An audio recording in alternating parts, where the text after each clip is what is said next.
Hello.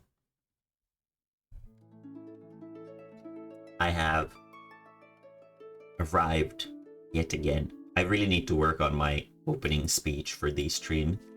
It's all it's always just like awkward silence, staring at the screen. Hello. Ugh, such fucking weird energy. And like no like proper sort of idea on what like to say. So I'm like, I have indeed become present yet again, or some other stupid shit like that. God damn. It's still a little bit of a ways to go to get to the point where English is like so easy to talk that I don't have to, like, I can just throw like funny words in the middle of like things to make the speech come out more like fluidly. When speaking Finnish, it is very easy to sort of have this like very strong flow and output, but when speaking in English like this, it is still like there is something about your sort of brain not being super ready for the switch of languages, and then when you're talking, you have to sort of think a little bit extra, even though you don't necessarily sort of stop and think about stuff, but you still sort of think about like what the fuck you're gonna say next. And speaking of trying to figure out what to say, today we are reading some funny Finnish figures of speech, since I think last weekend, that was the first stream after the surgery, and it was sort of brought up, the topic of like Finnish figures of speech, because of the whole P stuff that I went on a tirade about, the whole like lullaby about like piss dribbling down your, or dripping down your toes and stuff like that. So yeah. So I think Maitis has created me a list of Finnish figures of speech. And once I get my claws on it, we'll go it over and see how many of them I know, and I'll try to translate them for you English speaking people to the best of my ability, you know. They're most likely gonna be total fucking nonsense. So so yeah, I guess we could try to also figure out if there is an English equivalent to the figures of speech. Send me the list. Send me the list. Yes.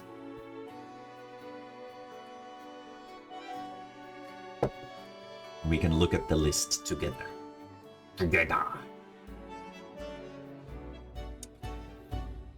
But yeah, so that kind of shit is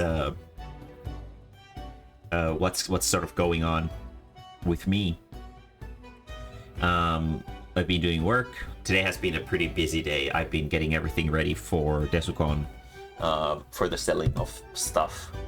And I haven't really encountered any technical difficulties or anything, but it's just, you know, it's a lot of work to get like the cardboard boxes in order and everything sort of accounted for. Speaking of accounting, I'm gonna have to have Kuono be an accountant for me at Desukon this time around, where he can bookkeep for what is selling. Like if a Clownfish Twister 1 sells, then he'll do like a little marking somewhere. I don't really care where, but like just some kind of marker to keep book of like how many copies of each thing sold, so that in the next convention that I go to, I'll be able to make like a rough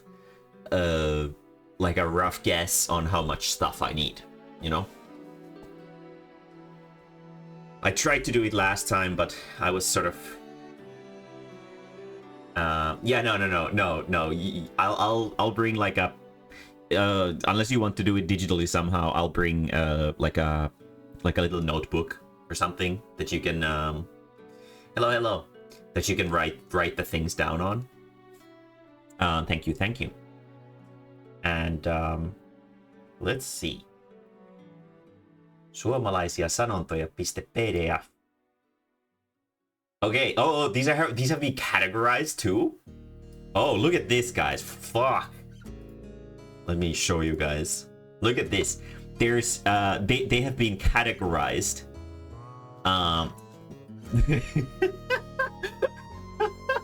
Oh, you've actually put some effort into this. Very good, very good. Okay. But yeah, we're gonna go over some of these funny figures of speech and stuff. But yeah, accounting for Desukon is gonna be important, not so much for sort of knowing how much stock I have left and whatever, more just so that in the future I won't get too much stuff. But let's look at this shit. Since that seems to be the theme for the day. Let me get my pointy thingy out. And let's zoom in and start going in sort of order. So the first category is called Life is Misery. Also, I think yeah, Mighty said, do I join voice channel or how do you want to do this? Oh, that's totally up to you. You don't have to join if you don't want to. I will keep the train going no matter what. Of course, it is podcast day, so it's okay to join as well. Itku pitkästä ilosta. Cry from the long joy. Doesn't make any sense. To be fair,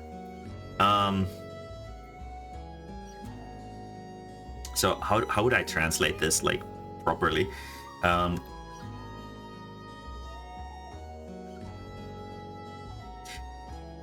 I guess the implication of it is to cry out of being happy for a very long time. Like you're so happy that you're gonna cry over it. But if I'm not completely wrong, the context of itku pitkästä ilosta, it's not a happy thing. Let me actually check, like, what is the context that this is usually... I've heard this multiple times.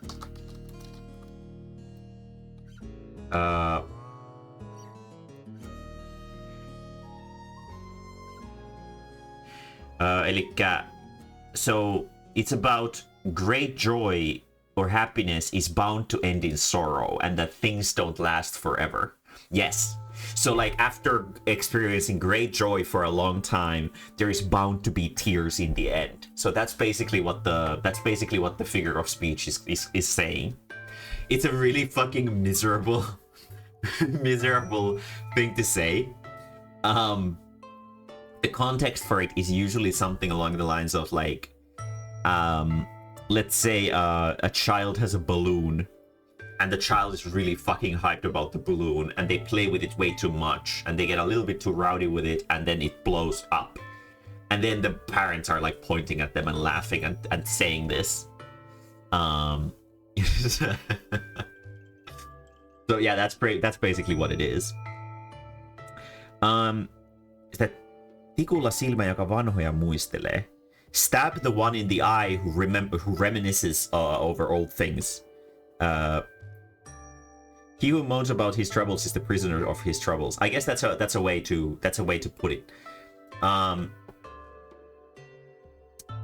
never actually heard of this one. I've never heard of this one. This sounds like a very Finnish thing to say.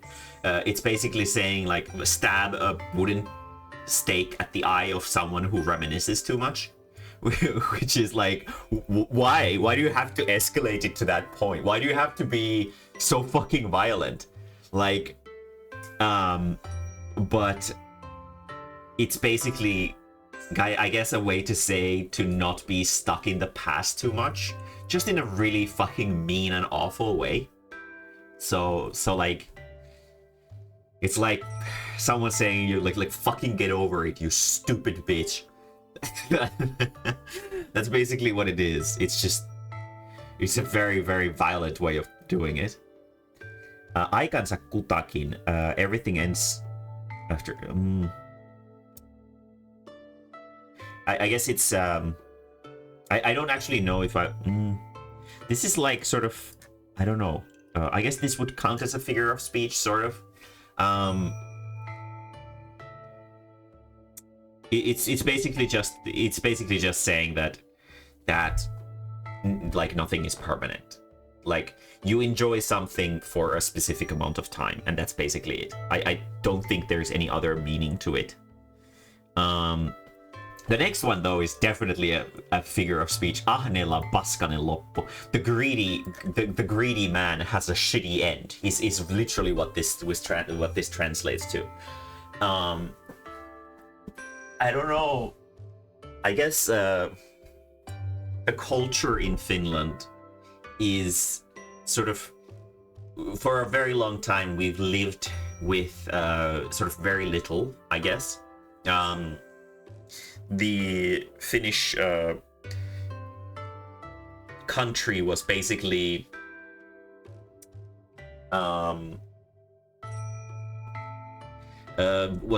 like a pagan ritual ground until Sweden came and took over, and we're like, well, how about you guys live in houses? And people in Finland were like the fucking SpongeBob caveman meme,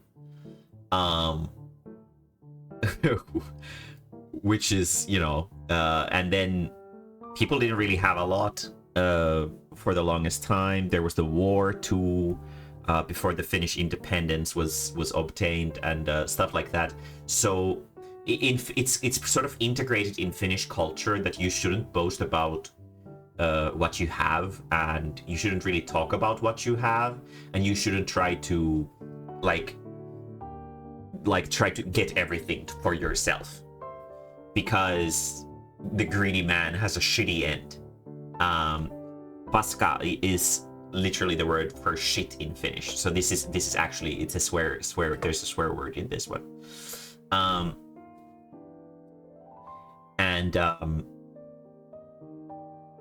I think that's a pretty Finnish thing in general. I don't know if there's an English word for that, or like an idiom or a figure of speech for that. But I feel like that's a pretty generic thing that I would expect that there would definitely be a version for, at least in different languages as well. Älä nuolaise ennen kuin tipahtaa, which is I mean, yeah, it does translate to don't lick it before it drops. Which is basically the figure of speech has the meaning. Can I get this PDF? I mean, if Maitis wants to give you the PDF, then yeah, sure. Älä nuolaise ennen kuin tipahtaa is like, don't get ahead of yourself or you're gonna get in trouble, right? So don't rush things. Don't get too hyped over something until you're there. You know, something like that. It's basically sort of stay your ground and don't celebrate until it's over, sort of.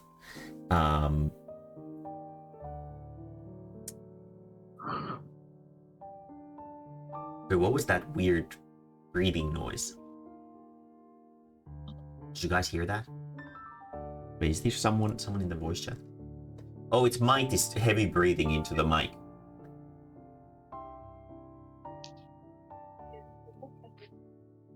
Some background noise that we can hear.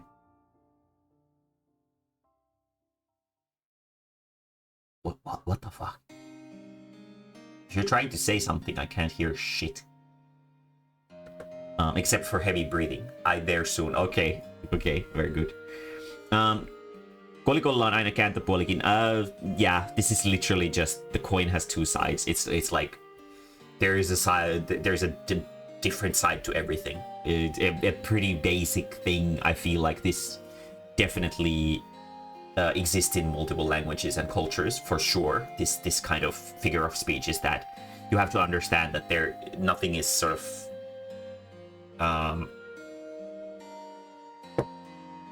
completely one-sided. Grass is greener on this other side of the fence, I would say, is not a Finnish figure of speech. That is definitely not a Finnish figure of speech. It is something that has been adapted into Finnish culture later. I feel like something like the old Donald Duck comics. So in Finland, Donald Duck is pretty big. There's this, it's like the only comic book that is still sort of thriving here. That is like a Disney themed comic book that is like going on. We have this, let me show you guys.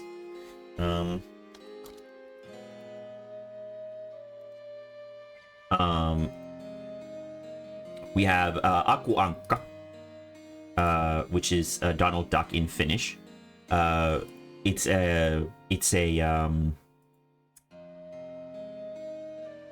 basically like maybe like a 30, 40, up to 60 page little book, like little like comic book magazines or whatever, and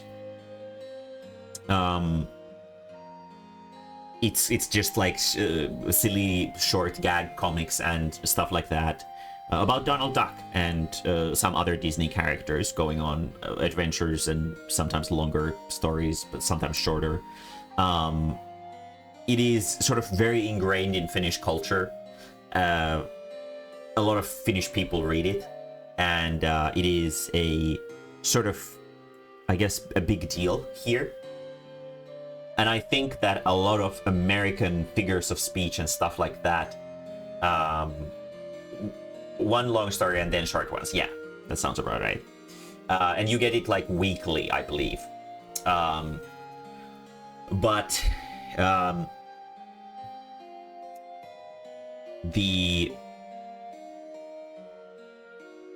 what was I saying? Yeah, so because it's originally a lot of the comics were made by American artists. These days there's actually a lot of Finnish artists who draw Donald Duck as well here in Finland. But back in the day, especially, a lot of the comics were drawn by like American classical artists like Don Rosa and Karl Barks and stuff like that. Karl Barks is my favorite.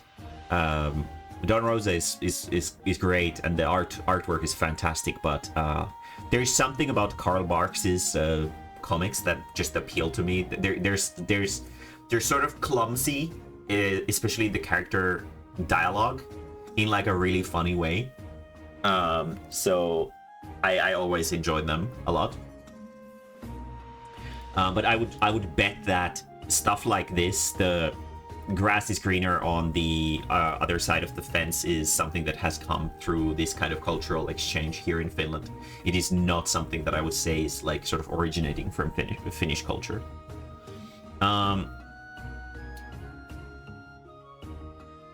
The one who has luck, or one who has discovered fortune, shall hide it.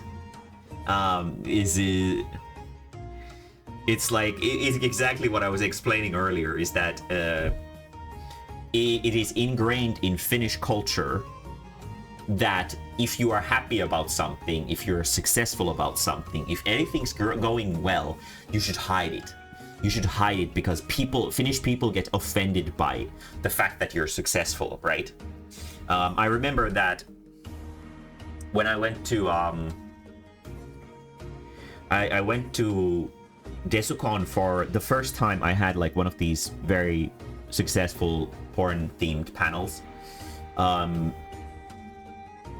There was somebody who commented, like left a negative comment on the panel afterwards, because I said during the panel that I got to an art school because of a porn comic. And it was a part of my portfolio, and obviously it's not just because of it, but you know, but they took offense in the fact that I got into an art school. So you should hide your joy, right? You should hide your happiness. You should hide this stuff, and that's what is all like what Finland is all about. Is that you shouldn't be happy about anything in public, because people are gonna get jealous and they're gonna get angry. But yeah. Se, joka kuuseen kurkottaa, katajaan kapsahtaa. So, the man who reaches for the pine tree will be falling into the whatever, the juniper, I guess. Yeah. So basically, it's like if you reach for the stars without being prepared for it, you're gonna suffer in the process. That's basically the implication of it. It's using trees.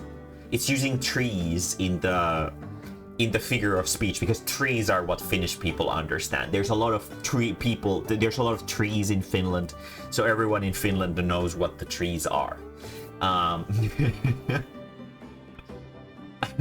We are a pölkynhakkaaja kansa, as one could say, a wood chopper nation.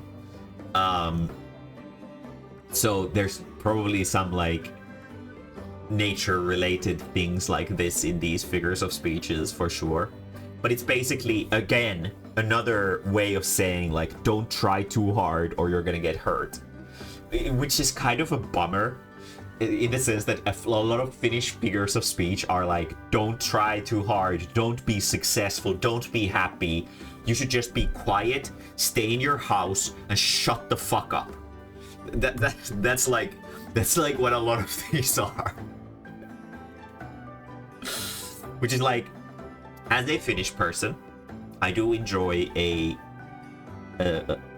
specific amount of peace and quiet. I don't want there to be hustle and bustle all the time. I don't want there to be I don't want to be sort of visible in public all the time, even though I'm like a pretty public figure in the anime scene here in Finland, especially the Descon scene, because of my porn panels. It is like the weekend. I can manage that weekend like at full blown social mode active, like going balls to the wall, hardcore into the whole sort of, I am here, I will talk to people, I will socialize, I will smile, I will be warm and easy to approach. But when I get home, it's like radio silence for the next 3 days. I don't want to talk to anyone. I want to just be by myself. I want to just play video games in my dark little burrow that I call my room. Finnish people are very antisocial, and there is definitely an appreciation of solitude that is burnt into the Finnish culture. But you can also see this appreciation for lonesomeness in these figures of speech. But these feel more like orders, like shut the fuck up and don't try anything like too fancy. Just be normal like everyone else. Which isn't necessarily a good message to send. There is sort of a side to, like, I guess conformism is what it would be called. There is a side to conformism where everyone's basically the same and no one stands out. But at the same time, it is something that will stifle creativity, and it is something that will sort of shut down some people completely, and it can ruin their lives. People are very different, and people need sort of different ways of like dealing with the world socially. A lot of Finnish people are sort of inherently socially resistant, but there is still a good number of Finnish people who want to be very social as well. And I don't think and also the whole thing about not being happy, that's not a good thing. That's just an objectively bad thing, I think, is that if people are not allowed to be happy in public, I think, like, obviously as long as you're not being like a public nuisance, I think it should be okay to be happy. It should be okay to be happy about your success. It should be okay to be happy about, like, whatever nice thing is going on in your life at the moment. It should be a thing that you are allowed to do, but it's still sort of ingrained in in Finnish roots that people get annoyed if you like say anything nice that has happened to you recently. Is that like because like they've had a grumpy week, so everyone has to have a grumpy week. It's like one of those things. Ollutta ja mennyttä is basically it's just an old-fashioned way of like that's in the past. So this isn't really a figure of speech. Essentially, it's just an old-fashioned way of saying like that thing is in the past. This one, I know this one. This Finnish translation was unnecessary. This one was a popular thing in our house. This one isn't. So the thing translates directly to, like, it's useless to cry at the market. So like it's basically to say that like if you go to the market and you want to buy something and you can't afford it, no matter how much you cry, you're not gonna get it.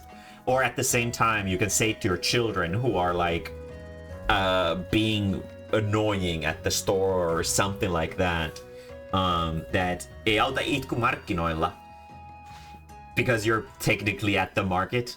Hello, arcade. Hello.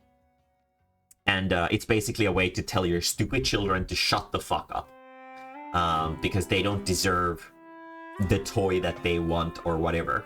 This one has been something that I've heard multiple times in my childhood, because I wasn't really the kind to beg for toys, I think.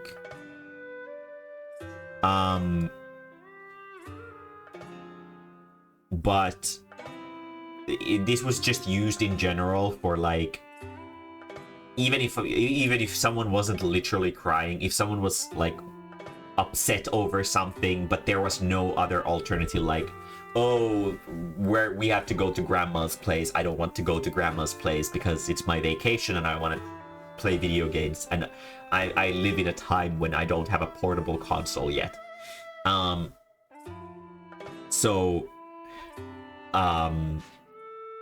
And then my parents would say like, "Ei auta itku markkinoilla," and then they would just drag me into the car and throw me in there, and then I would have to kill the boredom of sitting in the car. I would have to imagine episodes of the Moomin animated series in my head. I would try to remember them by heart from start to finish, to figure out, like, to basically watch anime from my phone to pass the time. Although there was no phone and there was no anime, it was all in my fucking head. So it was a very miserable childhood. No, it wasn't. I had a great childhood. But yeah. I have heard this figure of speech a lot. Let's see. Minkä taakseen jättää, sen edestään löytää.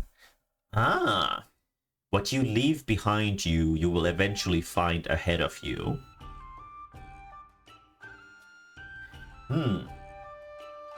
Hello, yes. I wonder what the sort of proper implication of this is. I'm thinking it's probably like there's no use discarding your past, because eventually you're gonna have to face it, or something like that. That's kind of what it sounds like. What do you think, Arcade? Well, I was just thinking, what you leave behind, you will find in front of you. It doesn't sound like it's a, like, I'm looking at it in a positive way. Am I not supposed to look at it positively? No. Give us your American opinion. You're the. Well, I'm just thinking, like, if you have to leave something behind that makes you happy, eventually you will find happiness in front of you again. So that's kind of how I take that one. That is such a sugary way of thinking about it. But at the same time, that's you can great. also look at it as... We're gonna go over all of these with you after this. You have such an optimistic way of looking at this, because this is in the life is misery category. Oh, okay. So it's probably something not that nice. what Jerzy's saying, that's what it could also be taken as if you try to leave, Ignore some. Yeah, exactly. it'll Yeah. come back to bite you in the I ass. think Yersu is correct. I think that's what it's supposed to mean. But honestly, I like your diabetes version of it better because that's nicer. That's a nicer way of looking at it. We're gonna listen to what Arcade has to say about each one of these to see how he interprets them. I'll give him like a direct translation of it, and then we'll see what he thinks about it.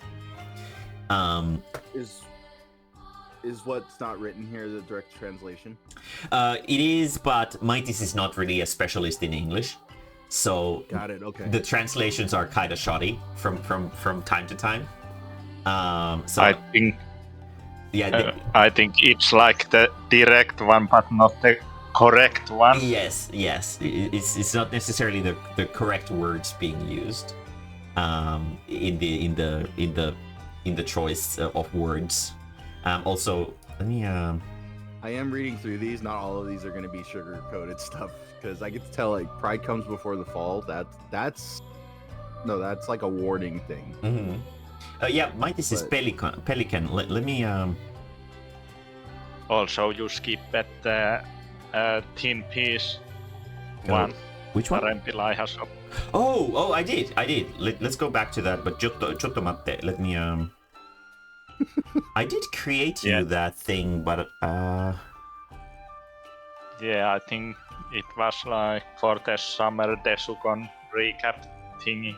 yeah, it was. No, but I actually made you an animated version of it too for the Final Fantasy Oh yeah, Mahjong. yeah, the Mahjong that never happened, but oh, maybe you're in gaming. Let's see.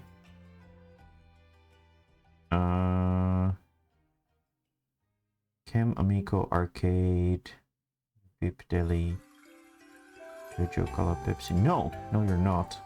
Okay, well, let's just add you here then.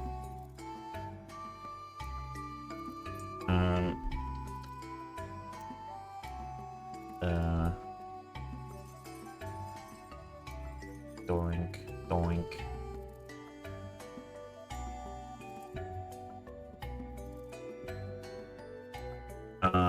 Also, I think the signs we already kind of said the pride comes before the fall. I think that was like straight from the Bible, and there's others too straight from the Bible, so they are not like that Finnish. They are just translated. Okay. Let's find this clip. Various VTube assets. This is gonna be the VTuber debut of Mightis. Let's find your. There it is. And then no shit. Then this one. File chosen. We're gonna do that. There we go. Save. And then copy that. And I will add browser source Mightis.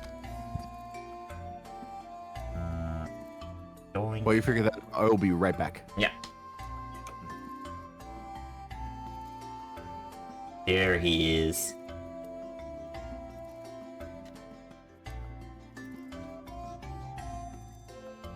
Very cool. Yeah. There we go. Okay. Now,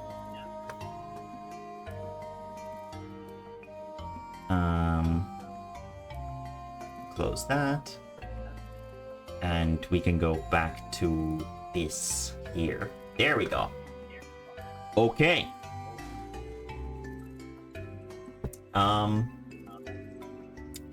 Someone's echoing a little bit. Is someone listening to the stream on a TV or something? No. Oh, I wonder what the echo is for then. I'm like watching the stream on my computer, but the stream is muted, so it like. Oh, maybe it's arcade then. I would assume it's probably arcade then. But that's fine. When no, his mouth isn't opening though. I don't know.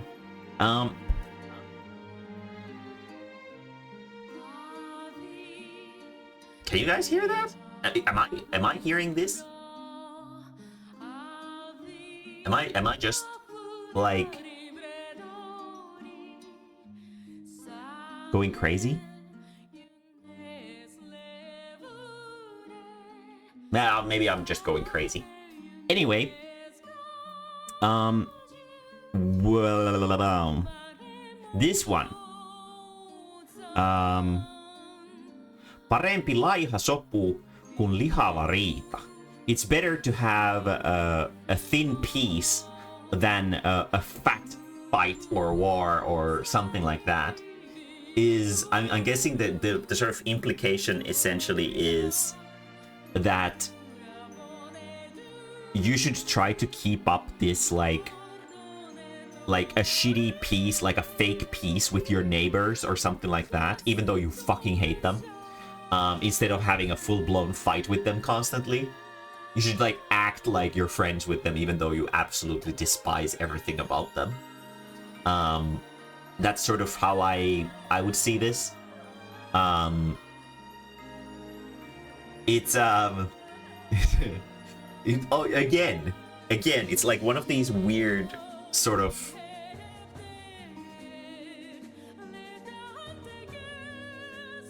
figure. Wait, did I maybe get the? Did I maybe get the I image? returned. Hello. Pelican. Did I get the images in the wrong order? Because his mouth is constantly open. Yeah. Let me see. Might have say something. Oh, so now I have my mic so far away from my mouth that it shouldn't pick up any breathing. Yeah, let me check this. Yeah, he got it backwards. His mouth's shut down. Oh yeah, I did. Is there a way to flip these? No? Okay, so this should be this. And this should be... It's weird, they've reversed the order in which you upload them.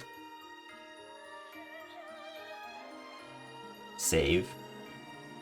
There we go. Now he should... Yeah, there we go. Okay, that's much better. Okay. So the figure of speech arcade that you missed out on while you were gone is it's better to have a thin piece than it is to have a fat fight or a fat strife or some kind of like discourse. Okay. That's basically the meaning of, or the direct translation of it. What do you think of it?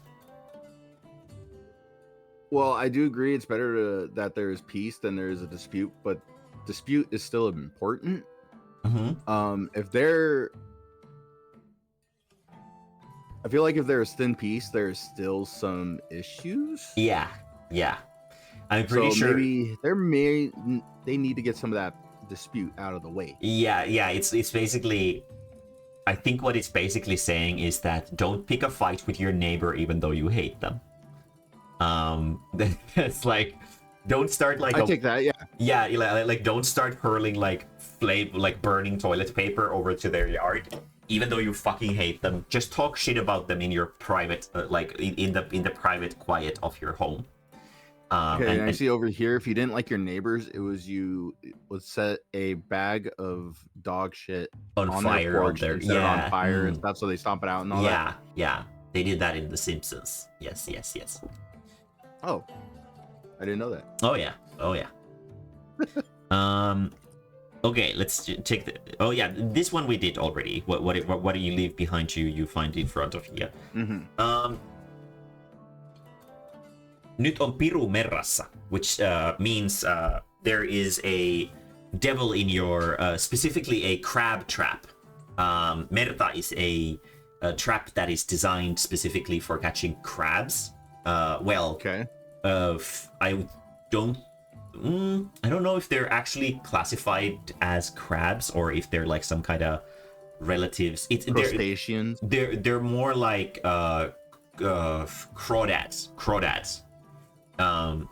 Here. Okay, yeah, that's a crustacean. Yeah, so- yeah, it's a so type I of, believe- yeah, they have like those long tails and stuff, like those sort of, they're not like those sort of little circular crab things, but more like the long versions. And there's a devil in the fish trap, well, the crab trap. I actually don't know what the meaning of this is.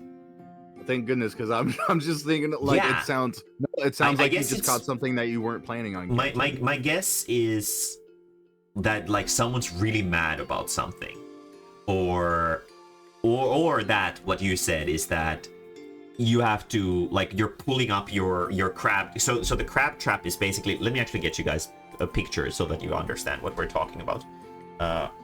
Rapumer. So it's like this. Success could be hiding. Yeah, it's like this. Fault. And basically what you do is, like, there's a bait inside of it, and there's just Thing like these hidden. two tubes that the crab walks into the area with, and that's where the bait is. And the crabs can't figure out how to get back into, they can't figure out how to get back out, because there's like no slope that allows them to like climb up. So that's basically the gist of how the trap works. Very simple. And the way you do it is basically you lower it into the water next to the pier, or at some specific point in the lake or pond or whatever you're doing your fishing at. And then after some time has passed, you go and pull it up. So I'm assuming that the devil in the trap is sort of implying the fact that there's an element of surprise to this. It's like you pull it up and then the devil is there and you're like, holy fucking shit. I didn't know you were real. Yeah, exactly. Or something like. Mike, do All you know what religions the are actual meaning of this is? At least where I have heard it, it's like, for example, in a workplace, you start your shift and then some guys, there has been an like accident or something, and then the guy tells you we have a devil in a fish trap here. So it's like something has gone to shit and fast. Okay, yeah. So something's gone to shit and fast is basically, yeah. So it's kind of like you pull up the fish trap and there's the devil is waiting. Success. Yeah, Yeah, the You expect their success, but then effect there's was something in there like- eating your catch already. yeah. Something surprising has happened, and it's not a good surprise. I go into work feeling like that every day. It's a very sad I'm so glad thing. I'm so glad my bosses don't watch stream. I will talk shit all day. I have stories. Recent stories too. Uh-huh. Anyway, sorry. Let's continue. This next one is definitely the pride comes before the fall. Is that's like the biblical thing, right? That was like from the Bible. it's Yes. from the Bible. Yeah. Yes. So it's basically saying, just reminding you that pride is something that will just like Bite being you too in the pride. Yeah. Pride is a vice, so it will lead you to downfall if you're too proud about something. I think that's the only thing that Finnish people have learned about the Bible, is mostly because in Finland it's banned to be happy about anything. So they want to make sure that you're not prideful about anything either. Yeah, Bible has been very effective, like in the old days. Yeah. Let's see. Vielä tuhkatkin pesästä. You take even the ashes from the stove. Yeah. That's basically the implication of it. Is that... What is this fucking English fucking shit? No. Oh, shit. Basically, Well, let's see. What would you, Arcade, think is the implication when someone says that they even took the ashes from my fireplace? They even took the ash. Okay, so is that the term? Because yes, what you just said and what I'm reading from it is I take two different things from. That's basically, that would probably be the correct translation. They took even the ashes from the stove. Yes. Pretty much they it sounds like somebody just took everything and didn't even leave them anything to work with at all. Yes. That's pretty much even the basic stuff, even the worthless stuff they Yes. took, which is kind of like a kick to the teeth. Yeah. It is. But if it I was is. to look at the written part of it, the written part makes it sound like, oh, don't be wasteful, take everything and use everything. Oh, no. I think it's in the context of something bad happened. Like for example, the you got robbed, and they took everything. So you say that they even stole the ashes from your stove, so that like there's nothing left.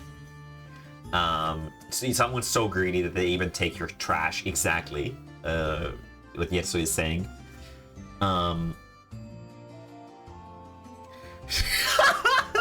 Oh, this next one is awful. Aikansa sitä pärjää vaikka hirveästi. How bad is the translation on that one? Is that what it's translated to? Yeah, it's sort of there. Basically, what it would translate to is that you know, like you can breathe a little bit even when you're hanging. That's basically the implication of it. What would you think that basically means? What is that trying to imply? Put it simply, it doesn't matter how bad it gets, you'll live through it. But at the same time, then no. Yeah. I think Yersu is saying that is that you can bide your time. Is that you shouldn't rush things, and like even if you're hanging on the noose, you don't have to be rushing. Like you can just take your time and sort of take it chill, you know. That's dark as shit. Yeah. Wait for the inevitable. Don't rush to the inevitable. Exactly. And but the way I sort of took it too, I actually read it in the positive way as well, kind of like you did, where it's basically it's not over until it's over, right? Yeah. Is that you can still, you know, at least look at the nice scenery while you're hanging.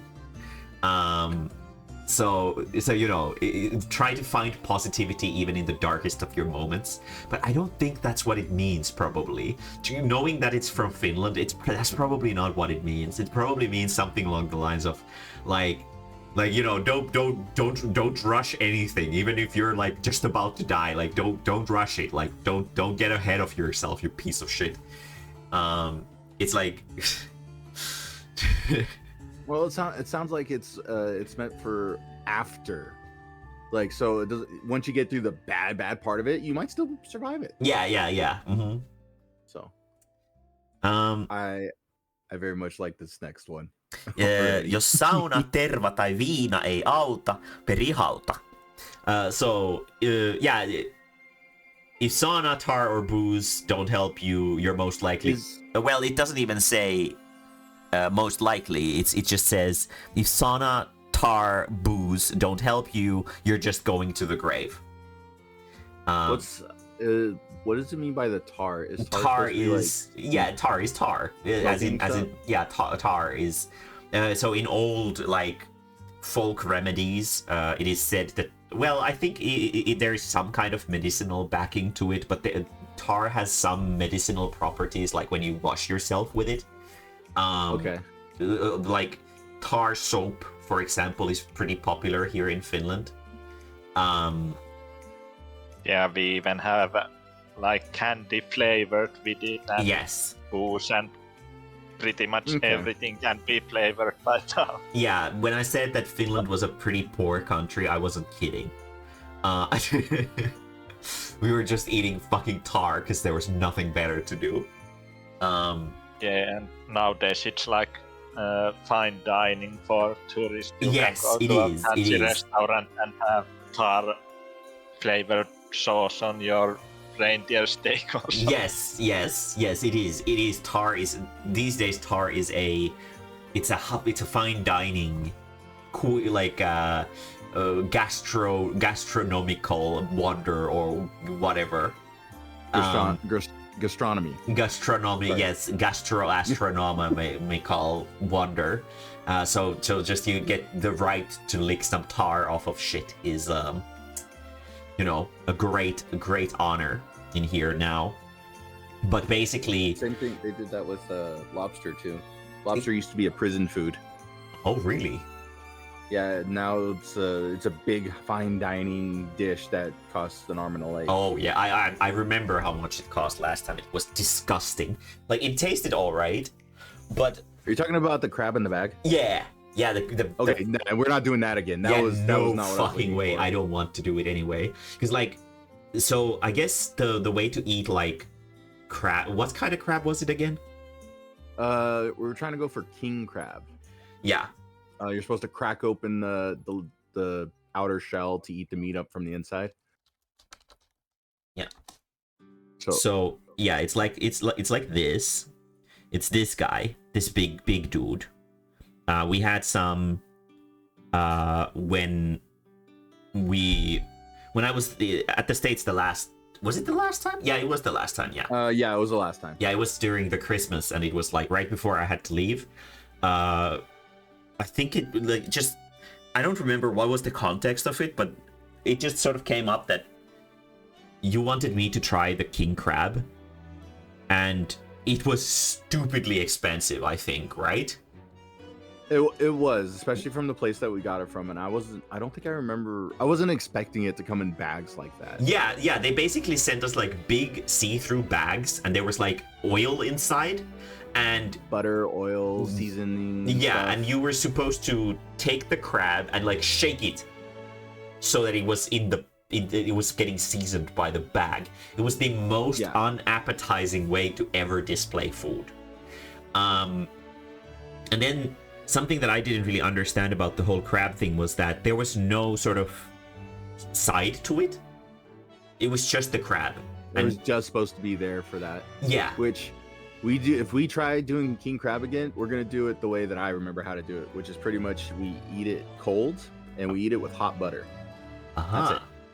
So there's no extra seasoning. The only thing that's gonna be hot is the butter, and it tastes so much better than what that we had then. Okay, yeah, because it wasn't terrible. Let's be fair. It wasn't terrible, but the fact that there was nothing else with it was kind of made the flavor very overpowering. And because it was kind of lukewarm, and super oily and buttery all over, it was kind of gross as an experience. It was difficult to eat.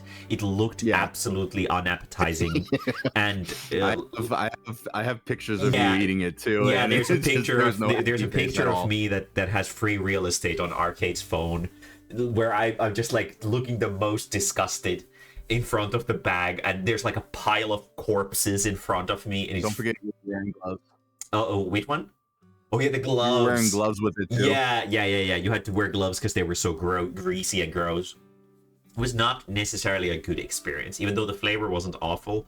It was just that the experience as a whole was like imagine like eating your favorite food, which is an exaggeration. It wasn't that good, but eating like let's say you're eating your favorite food, but there's like nothing but dogs circling you, and they're all taking shits in turns. And you're supposed to enjoy your meal, you know? That was basically what it was. So not really a thing that we need to do. I don't know. I don't need it. We won't do that one again. Yeah, no, we don't need to.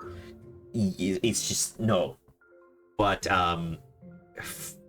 this is basically, if the Finnish folk remedies don't help you, you're dead. That's basically what this this means.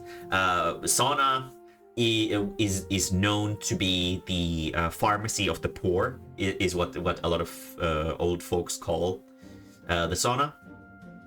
Sauna on köyhän apteek, as it says.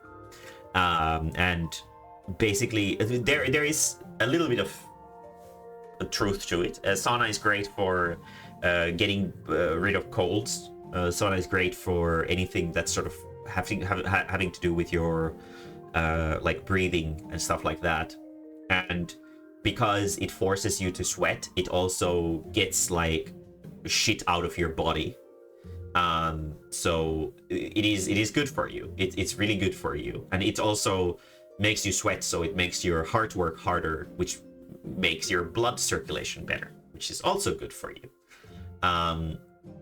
Which is why I'm so fucking mad that I can't go to sauna, because I had a fucking surgery. An appendix.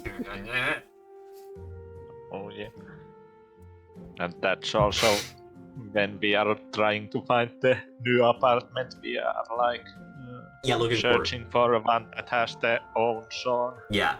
You don't need to go like to the darkest basement. Yeah. At the end of the hallway to go to some. We have one of those as well in our apartment use. building. Yes, it is a common, and the fucking hippie mummo, the hippie grandma who lives downstairs, she keeps stealing like people's turns. So she just goes there whenever she pleases, and as I mentioned last time, she doesn't shower, so she smells like shit. And then the whole sauna smells like shit. It's disgusting. Having a small private sauna inside your house would be amazing. Like an apartment house, like sort of once I get my book sales to be consistent enough to warrant moving out properly, I would be so incredibly into having a small house, nothing like maybe like kitchen and like one room. That would be enough for me. But if there was a small sauna inside of it, I would be so fucking happy. It would be amazing. But you know, that's in the future somewhere. But yeah, there isn't really anything else to discuss about this, I feel. It's just an old way of saying that, like, you know, because people couldn't afford to go to the hospital in a lot of cases back in the day, they would be like, just figure it out with these. The booze helps for the and to be fair here, so booze in this case, vina, it refers to something that's not like beer.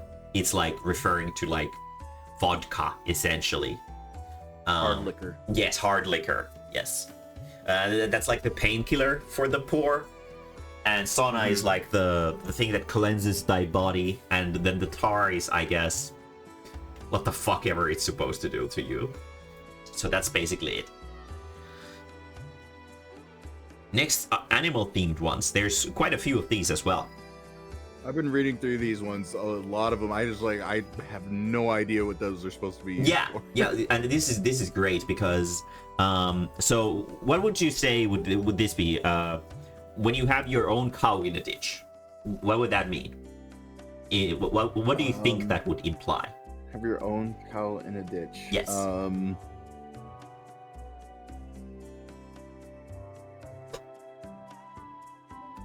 My mind is automatically going to like literally having a farm animal cow in a ditch, and I'm like, okay, well, maybe it's better than having somebody else's cow in a ditch. That's a great way. If it was somebody else's cow, I wouldn't have to deal with it. So, but I have such a positive outlook on this. I think the implication is that when you have your own cow in a ditch, it means that now you are personally involved in something, whatever is happening. You have one of your legs in the mud now, so now you have to figure out how to get it out of there, you know. So so it's not like if somebody else had their cow in a ditch, then I wouldn't. Yeah, you would just run away. You wouldn't go help them or anything. You would just be like, okay, good, it's not my cow, so I don't have to do anything. But when your cow is in the ditch, you have to figure out how to get it out, right? So basically, yeah, is this supposed to be a positive thing? Like I should have my own cow so I can take care of it? No. This is basically a like now you're in deep shit. This is basically the Finnish version for that. You're in deep shit. Yes. So basically, your cow is in the ditch, so now you have a problem, so now you have to figure it out. Yeah, you have to get your hands dirty. Yeah, exactly. To get the stupid cow out of the ditch. Well, it means you have responsibility, so. Yes. Ei kunniankukko laula. Isn't there a second part to this? This isn't the whole thing, is it? There's a longer version of this. Let me see if I can find it. Also, that was like one originating from the Bible again. Is that like a pride thing too, or something? Let's see.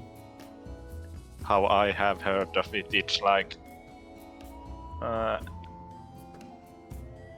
tästä tai sulle ei kunniankukko laula. Yeah. In a way, so like. Yeah. Basically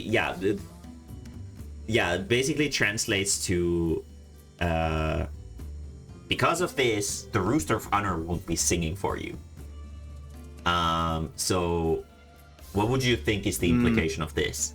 Okay, because of this, I would say that is some, like, not to say that you're like too good to do something, but like you still have your pride enough that you're not going to lower yourself to do something for someone, if sort of thing. Very interesting way of looking into it. It's basically to my understanding, it's a warning. It is that you've done something so bad that the cock of honor won't be singing for you. Is that? That's okay. Yeah. That's basically what it is. Getting like a punishment, or you are the responsible for the outcome. Exactly. So when I first read this, I was just like, thank goodness, because I hate it when roosters crow down the road. So it's like so annoying to hear at all times of the day. Yeah. Like, so you fine. thought that was like a positive thing? I don't want the rooster to sing for me. It's annoying. Just like, well, that's a good thing. Yeah. I have to get it in my head that a lot of these aren't actually about animals. No. They are all completely metaphorical. I was supposed to say that a disclaimer that the animal category means like the animal is mentioned on the saying, because Finns do that a lot. There's nature and animals and trees and stuff like that. Because Finnish people are very archaic in that sense. Also, I think I had like a category later for the ones that have positive vibe on them. So okay. I wonder if we're gonna get to those, and all I'm gonna see, man, this is negative shit right here. That was like the funniest part when I searched from them.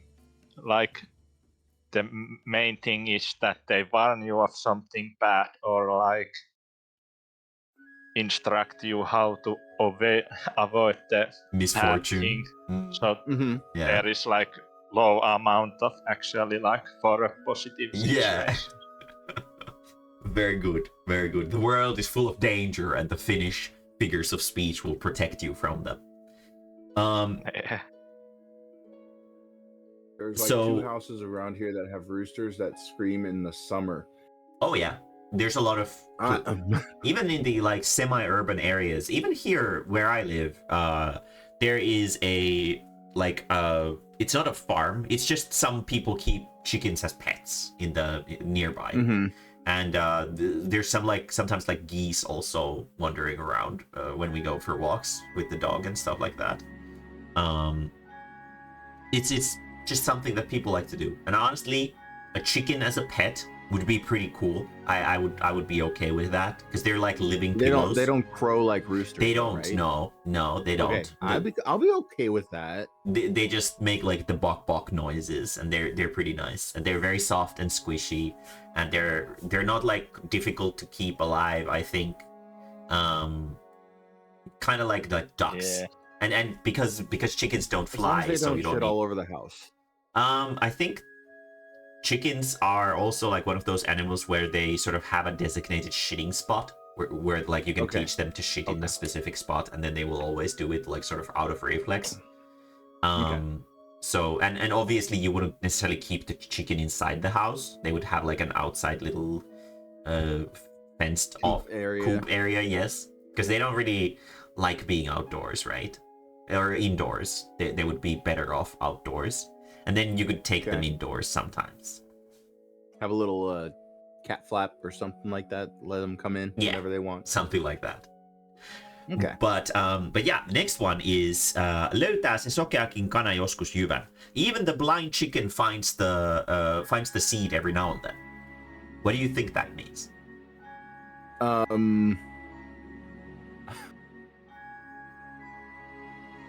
Even the blind chicken finds the seed someday. Yeah, or sometimes. Sometimes. It doesn't matter what you're looking for. Eventually, you will figure it out.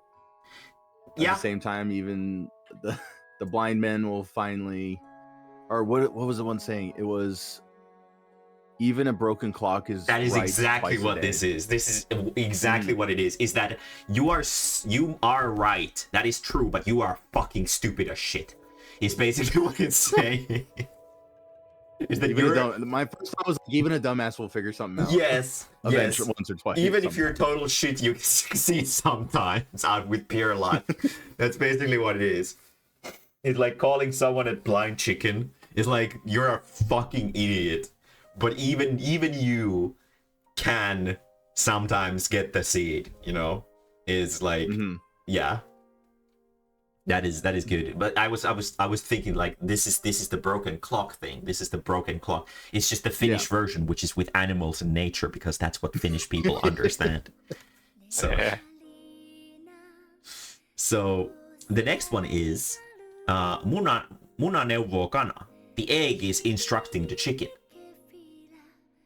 That sounds like even if you are older, you can still learn from the younger generation. Like sometimes kids can still surprise me and like, no, that is totally right. I am overthinking this. It could be that, but I think it's probably an insult considering we're talking about Finnish people. It's like, who the fuck are you to tell me that when you're just a fucking egg? Like the egg should keep its stupid mouth shut and not start instructing the chicken. Yeah, exactly. It's like more like putting someone in their place. It's like that's a very nice and positive way of looking at it, Arcade. But I'm pretty sure, considering these are Finnish figures of speech, it just means like, shut the fuck up. I'm the older one here, so I know better. Which I absolutely agree with you, though. Age doesn't increase intelligence or wisdom. It just increases your opportunities of obtaining it. So yeah, there are times I got these kids in my work that sometimes they'll give me suggestions and stuff, and it ticks me off sometimes, but it's like, damn it, you're right. I don't give them the satisfaction though. I just go and think about it later. And then they just like secretly change it. Yeah, and then act like it was your idea. I never do that. I make sure that they get credit too. Yeah, so in Finnish, bullshit. So you guys have bullshit. Here we have hevonpaska, which means like horse shit. Same thing. Yeah. The implication is exactly the same. Yeah, just different animal. There is no. Well, it could be talking about how, like, you know, this is manure, so it's something that can grow, help things grow and stuff. No, I don't know. I'm not trying to turn this into a positive thing. Yeah, no, it's just horseshit. It's because there's no bulls in Finland. That's makes sense. Yeah, that's the only thing. That's the only reason why it's like that. You guys have. So which one's worse, bullshit or horseshit? Honestly, I don't know. I don't think I've ever seen bullshit. We do have like work bulls or something like that. Or some did. But we don't have like those like big sort of buffaloes and shit like that where people would walk into their Yeah, our bulls are just male cows. Yeah. So Yerzu posted up in Submit Funny going, yeah. Yeah, Miko posted this. Poor quality. So Miko did. Sorry. Yeah, dog shit is very poor quality. Bullshit is something is not true. Horse shit is nonsense. Well, that's basically the same as not true. Hello, Deli. Thank you for the raid. ape shit is rambunctious, and batshit is insane. I guess. I guess this is sort of, but rambunctious and insane are sort of the same thing. But yes, we are learning about Finnish figures of speech here today, and we have an American over there in the corner trying to explain. Like, we give him a hard translation for the figure of speech, and he's trying to explain to us what he thinks the figure of speech is for, and he has very positive views on these, like what these mean. Respectfully, I think horseshit and bullshit are different. Yeah, I think so too. But that file that was shown was making the implication that they are basically the same thing, because I think like just saying nonsense and not true is basically the same thing, isn't it? And I don't think that's what the implication is. Apeshit is going wild than insane. Yes, I think so too. Is like, because apeshit can be like a good thing too, right? But yeah. I've never heard apeshit being used as a good thing. I've heard like the crowd is going apeshit over like seeing their favorite idol or something like that, right? Okay. Yeah. Okay. Right. But yeah. So you guys have Scaredy Cat. We have Yanni's hose, which is rabbit pants. Which is I guess the implication is that because rabbits are quick to run away, if you're a rabbit pants, you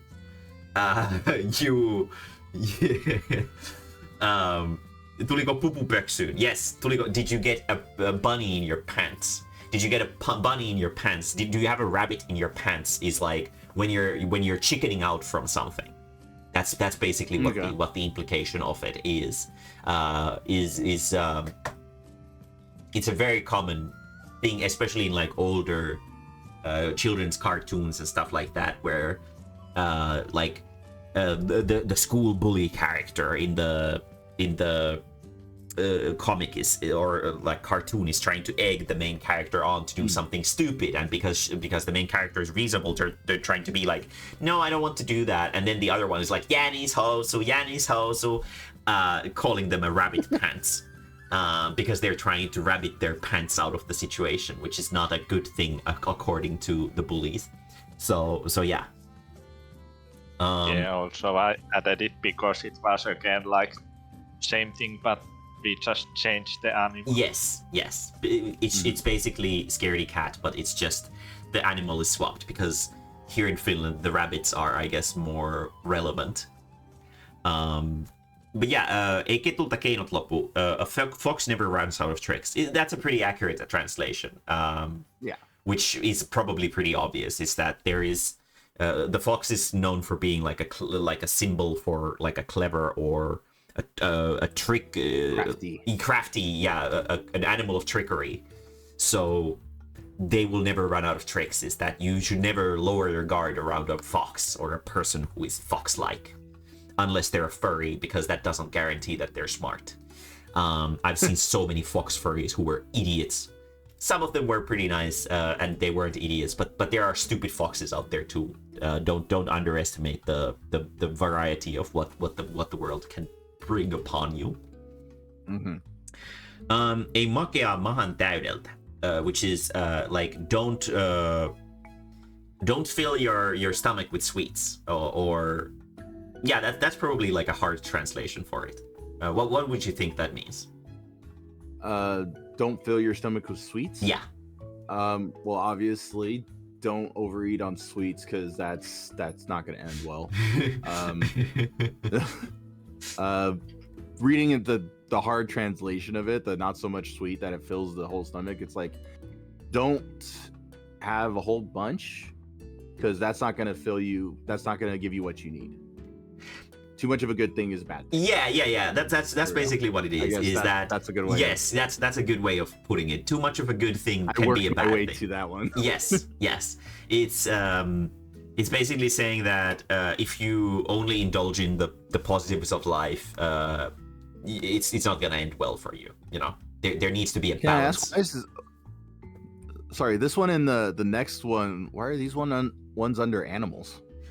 So the next one in Finnish is porsaanreikä, which means like hog hole, a piggy hole. Okay. Yes. Okay. And that's its direct implication or translation would be a loophole. We actually studied this, didn't we? Study this last time where we looked at that there is. Yeah. We did. Yeah. That for anyone who's new in audience, so here in Finland we have this word called porsaanreikä for loopholes, and I was thinking that it's referring to the asshole of the pig, but apparently it's not.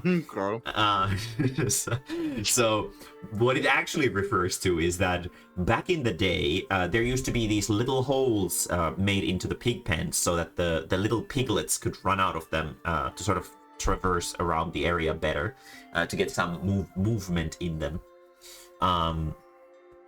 And that's what the porsaanreikä is, and it has the meaning of basically the symbolic meaning of the loophole thing through the fact that basically if you find the hog hole, the porsaanreikä, you might be able to slip through the cracks without the wall sort of stopping you or the wall preventing you from going forward with whatever you're planning. So that's why it's that. But yeah, that's why it's in the animal category, because porsas is swine. It's like a swine. Okay, yeah. Got it. Okay. Se koira älähtää, johon kalikka klahtaa. I have no idea what the fucking, like, what does this supposedly mean? But basically what it means is that the dog will cry that gets hit by a piece of wood. That's what it translates to, like hard translated. I guess I don't know if the English translation, because it's not saying that the dog is barking. It's not using the word haukku, which is specifically it'll cry. Yeah, it's saying älähtää, which is basically sort of almost like an onomatopoeia for crying out in pain. Okay. So my thoughts are like, well, yeah, expect the person that you hit is gonna tattle on you, sort of thing. Yeah, but, yeah. I mean, Jersu did a professional translation to it here, as you can see. The dog älähts to which colleague kälähts. Anonymous. What is the actual meaning of this? Did you Google it, Deli? What is the meaning of this? Well, actually, before you explain it, RK, what do you think? What do you think this means? What I think the one that was posted up in Submit Funny, or what do I think? No. What the actual translation to this means? It is the dog who cries who gets hit by the piece of wood. What do you think that is? Okay. The translation is in Finnish. Okay, good. So Arcade won't be able to read it. So Arcade, that's the translation of it. It's in Finnish. It's in Finnish. So please let me know, what do you think about the dog crying thing?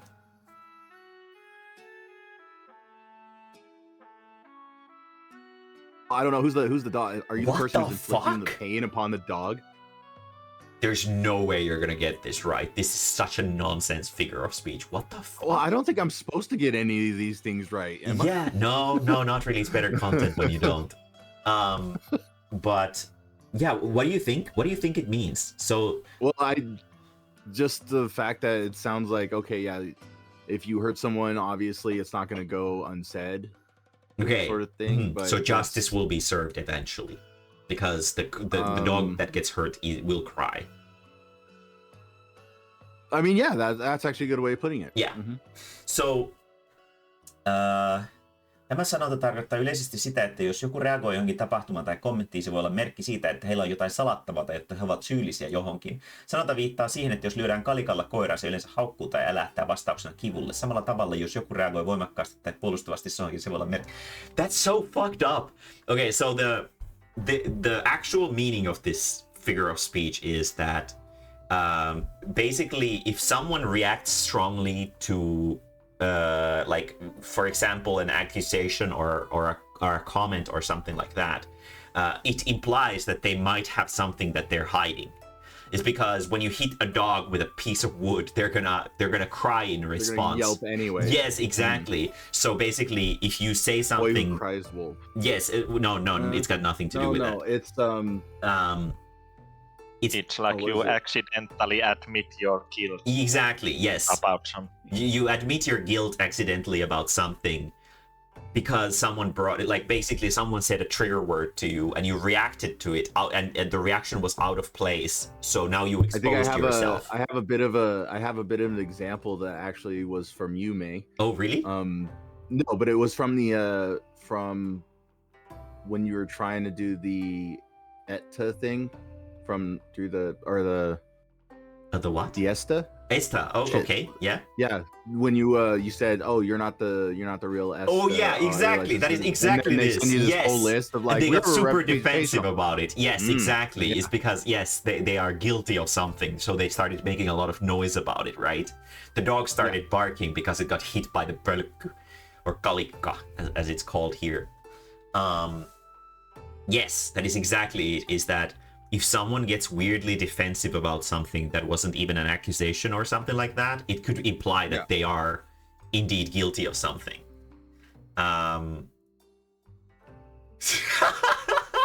Example, little children are really bad at lying, so when you bring it up to them, they might start talking about it. That's a really true thing. That's a really true. Kids are so shit at lying. So like just bringing something up is enough to catch them in the lie. I know this because I worked in a daycare for like a year, and God, fucking children are so fucking stupid. They're so easy to spot when they're lying. Like you don't even need to, like, you can just look them in the eyes with a neutral face, and they can't keep their stupid face. It's so easy to catch them in lies. But yes, very good. Rakkaudesta se hevonenkin potkii. The reason to why horses kick is simply out of love. Is what the next one is. What do you think that means? I don't think that's right. Because, anytime I ever need a horse kick is because they're pissed off about something. They don't want you near them. What do you think is the implication of this? The horse kicks out of love. I would say that if somebody says something that needs to be said, it is, even if it hurts, it was done out of love. So they need to, like, it's like tough love. It's like a tough love thing. Okay. Yeah, I think it might be like a tough love thing. Yeah. That's it's sort of getting to it, but it's not there. I'm pretty sure what this is in reference to is that if you have fights with your significant other, right? It's because of love. You're doing it out of love. It's just another form of love. Basically, because a lot of Finnish women back in the day were really violent, and they used their like those dough rollers to beat their husbands. When the husband would go to complain at their best friend, then the best friend would be like, "Rakkaudesta se hevonenkin potkii." That the reason to why your horse is kicking you is just out of love. It's like kind of like pissing in your mouth, you know, a little bit. It is, yeah. It's the Finnish version of tsundere. It's the Finnish version of tsundere. That is exactly what it is, basically. So if you're a weeb, you will understand what this is. Yes. Like boys bullying girls as kids. Yes. Like you're being an asshole to someone, but it's because you're actually in love with them, right? And then your wife is beating you up with the dough roller because she loves you. I've actually never heard of the next one. Kurki kuolee ennen kuin suo sulaa. The crane will die before the swamp will melt. What do you think that means? Is like this will happen when hell freezes over, sort of thing? Like this is never gonna happen? I actually don't know. I have no idea. No, this doesn't make sense. I don't know. If someone in chat can give me the Finnish explanation to what this means. I know. Oh, Mighty knows. Okay, so explain, please. Yeah. It's like you are doing something and you need to wait like for an answer or something, but you need to wait for help so long that the thing is like doomed. Oh. Okay. So that does make sense. Oh, so it's like That makes more sense. so yeah, basically you're doomed because before the swamp is gonna melt, the crane is already gonna be dead. Is that because it's like frozen in there, sort of thing? Yeah, something like that.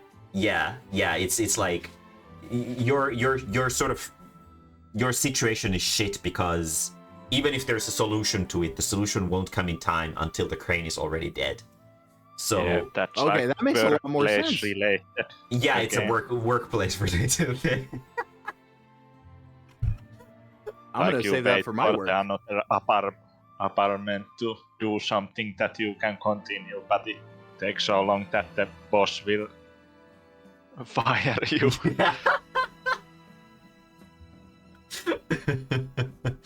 Okay, I never heard this one before. Actually, I've never heard of this one before, so this is educational to me as well, I guess. Tässä täytyy olla koira haudattuna. There must be a dog buried around here somewhere. What do you think that means, Arcade? That somebody's trying to dig up a dead dog. Yeah, there must be a This dog is- buried. There must be a dog buried here somewhere. What do you I think? feel that like means? this is gonna be like another one like the crane was. Like it's almost obvious after it was the last one was explained. No, this is actually But a now pretty difficult one. You're probably not gonna get it. Must be a dog buried somewhere Somehow, like around here. So I've never thought about it because it's such a big part of like, especially like Finnish like figures of speech and stuff like that. So like, you never already know think what about it, but means, it's such you a never really fucking think weird about nonsense why thing. it means that way. Yeah, like exactly. Is like it's such a weird nonsense thing to say. But I think maybe I have some kind of explanation for it. This is gonna be just pure conjecture, but we'll see. We'll hear about Arcade's version first. Please provide us the American translation to this right now. What do you think about it?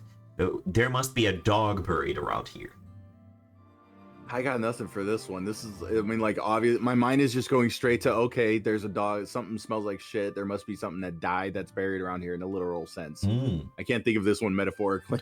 Yeah, it's basically a metaphor for like something sus here. Like something suspicious here. Yeah. Yeah. Someone has skeletons in the closet. That's exactly what it is. Yes. Oh, There is something suspicious going on right here. That is Okay, now you see, that sounds absolutely obvious. Yeah, but why is that makes sense. why is the dog buried? Which is why I'm thinking what it means is that your dog is a little bit rowdy and it goes around the neighborhood and your neighbor shot it. And when you go to the neighbor to ask for the dog, they're like, I don't fucking know, but the dog has been buried somewhere in their yard. So the neighbor is suspicious. That's probably what it is. That's probably where it comes from, because a lot of neighbors shoot their dogs because they're annoying, and then they bury the dog in their yard. There has to be a catch, yes. That's also a way of putting it, yes.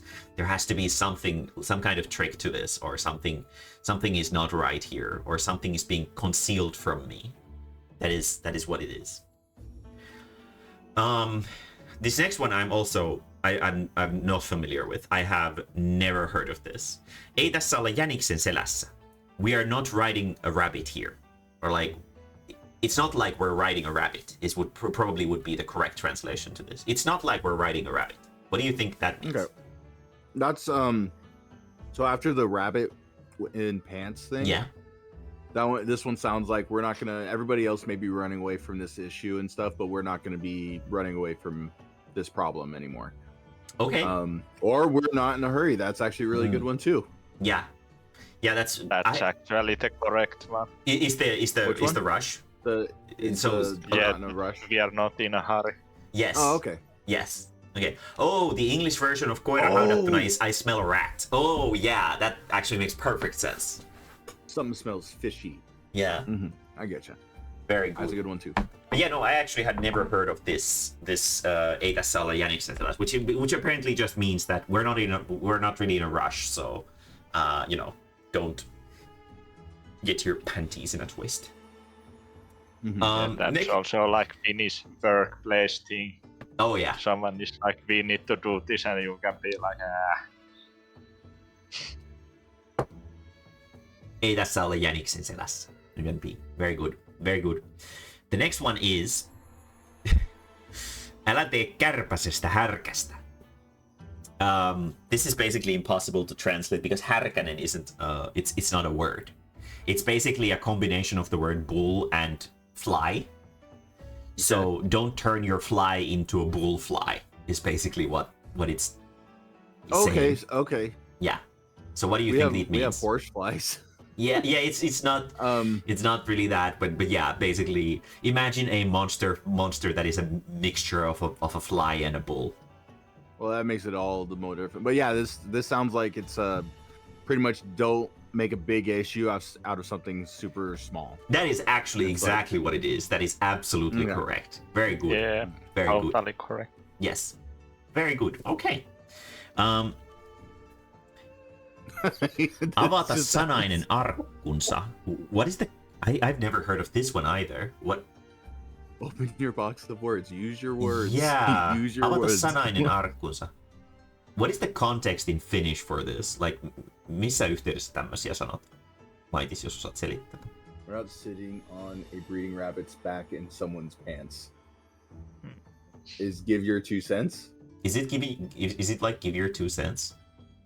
What is no, the... that Yeah, like yes, that we're saying sounds... yeah. Mhm.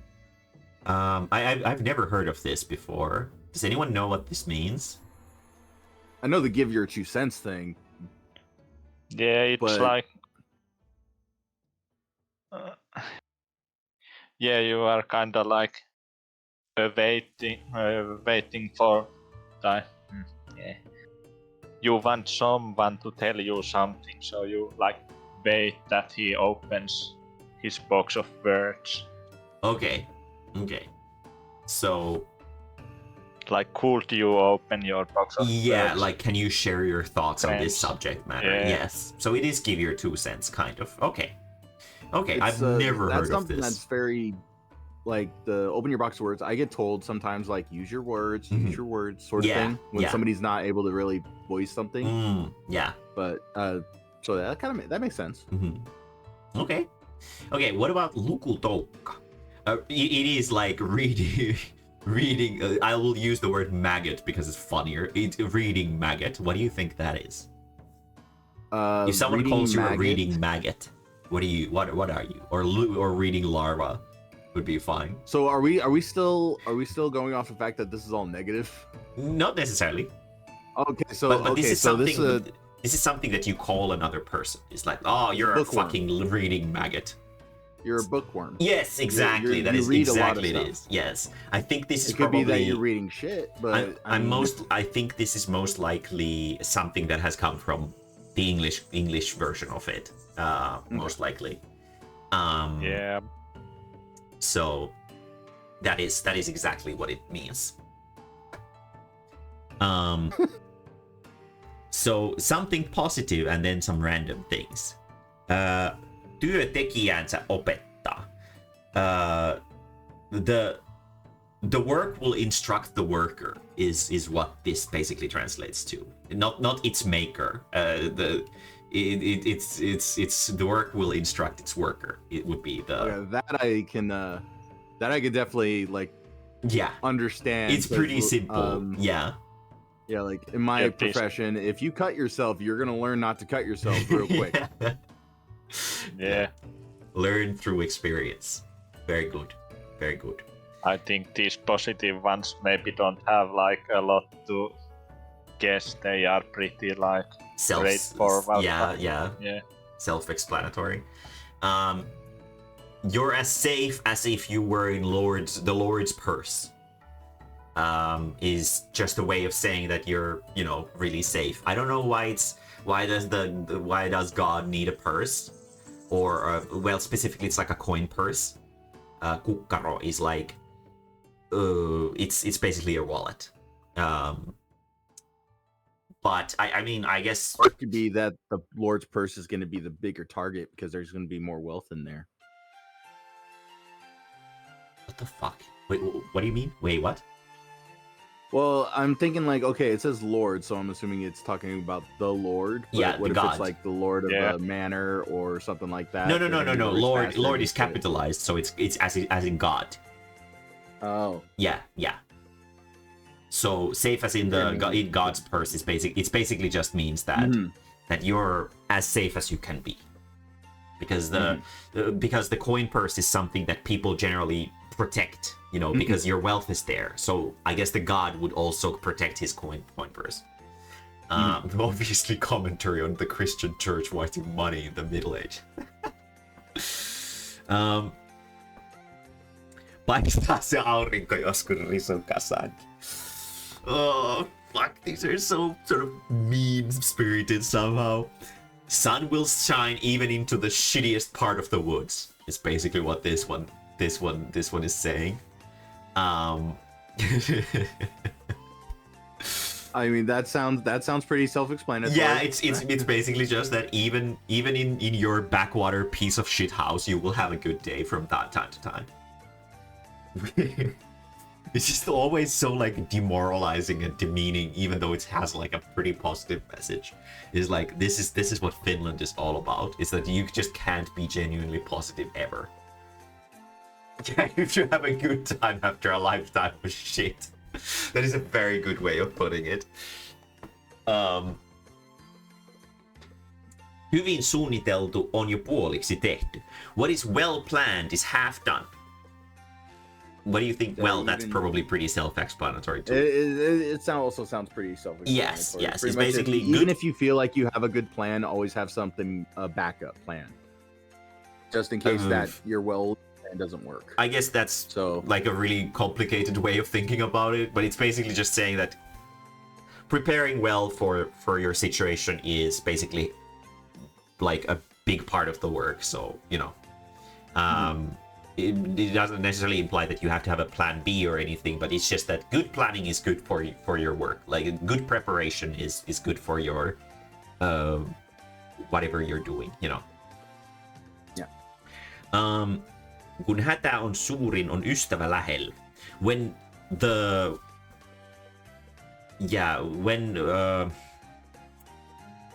when things seem dire, your friend will be like nearby or whatever. Is that, I guess it's basically just a way of saying that as long as like you have a friend, they will be there to help you when your days are dark, you know.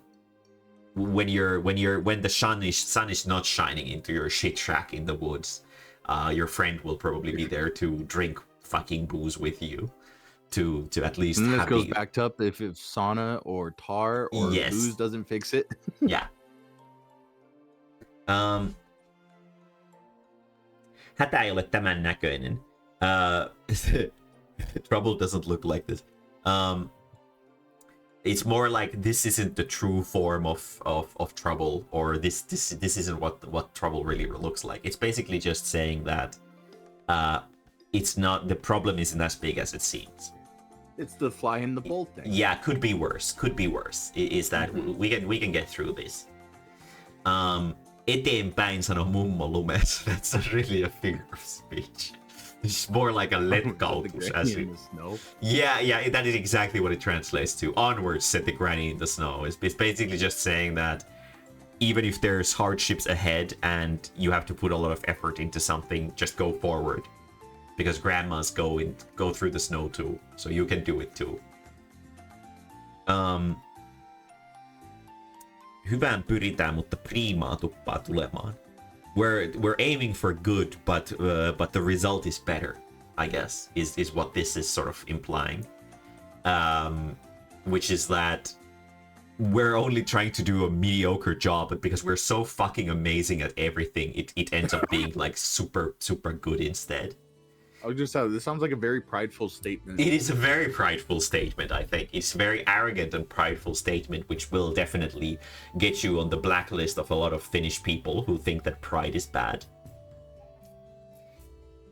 Very good. Let's see. Ei nimimiestä pahenna, jos ei nimimiestä... What? Is there something missing from here? Ei nimi miestä pahenna, jos ei nimi miestä. Yeah, that's so. Is there supposed to be something else here, or is that it? That's it. Oh, I don't even understand this in Finnish. Nimeään kunnia ei kannata pilata. Name won't make the man worse, even a Swedish name. I don't really get this one. You don't need to care about the Swedish thing, it was just part of it on the Alan Wake. You just need to think the name won't make the man worse. Okay. Hard. Yeah. Okay. So it's basically just it's basically just saying that if the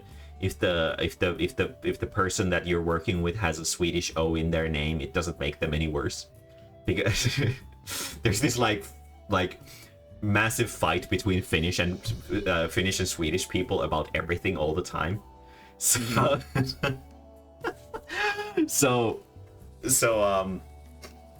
I guess it's basically trying to say don't judge a book by its cover.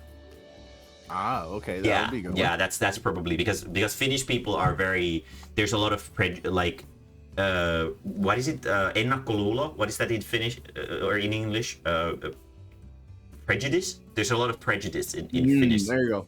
Yeah, in Finnish culture. So sort of don't judge the book by its cover is basically what it is. So yeah, prejudice is the word that we're gonna be using here. It's not a bad omen if the guy has a Swedish name. This is such a hateful thing. Okay, random ones. Okay, so I wasn't 100% sure if that's what it said because it was hiding behind it was hiding behind the pelican. That's this is it is translate. Yes, it is it uses the word pussy essentially. That's a saying? Yes.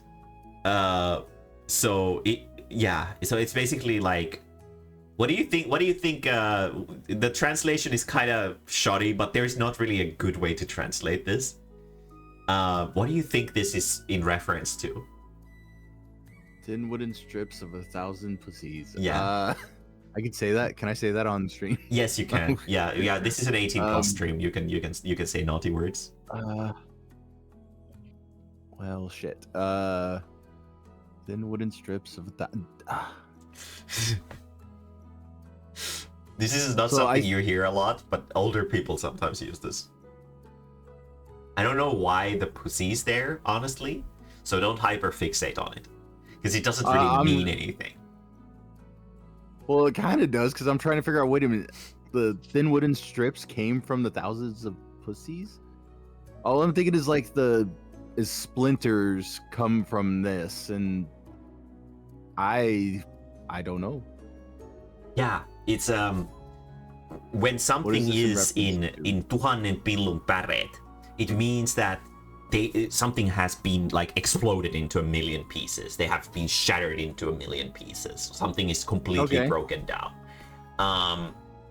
And for some reason it's called so pillu is pussy in Finnish, and I don't know why there's pussies involved with this, but it's misleading. It's a red herring. I don't know. I don't think it's not pajunkissa. It's got nothing to do with pajunkissa, because pajunkissa is specifically in reference to cats, which is pussy willow, right? But we have pussy willows here in Finland as well.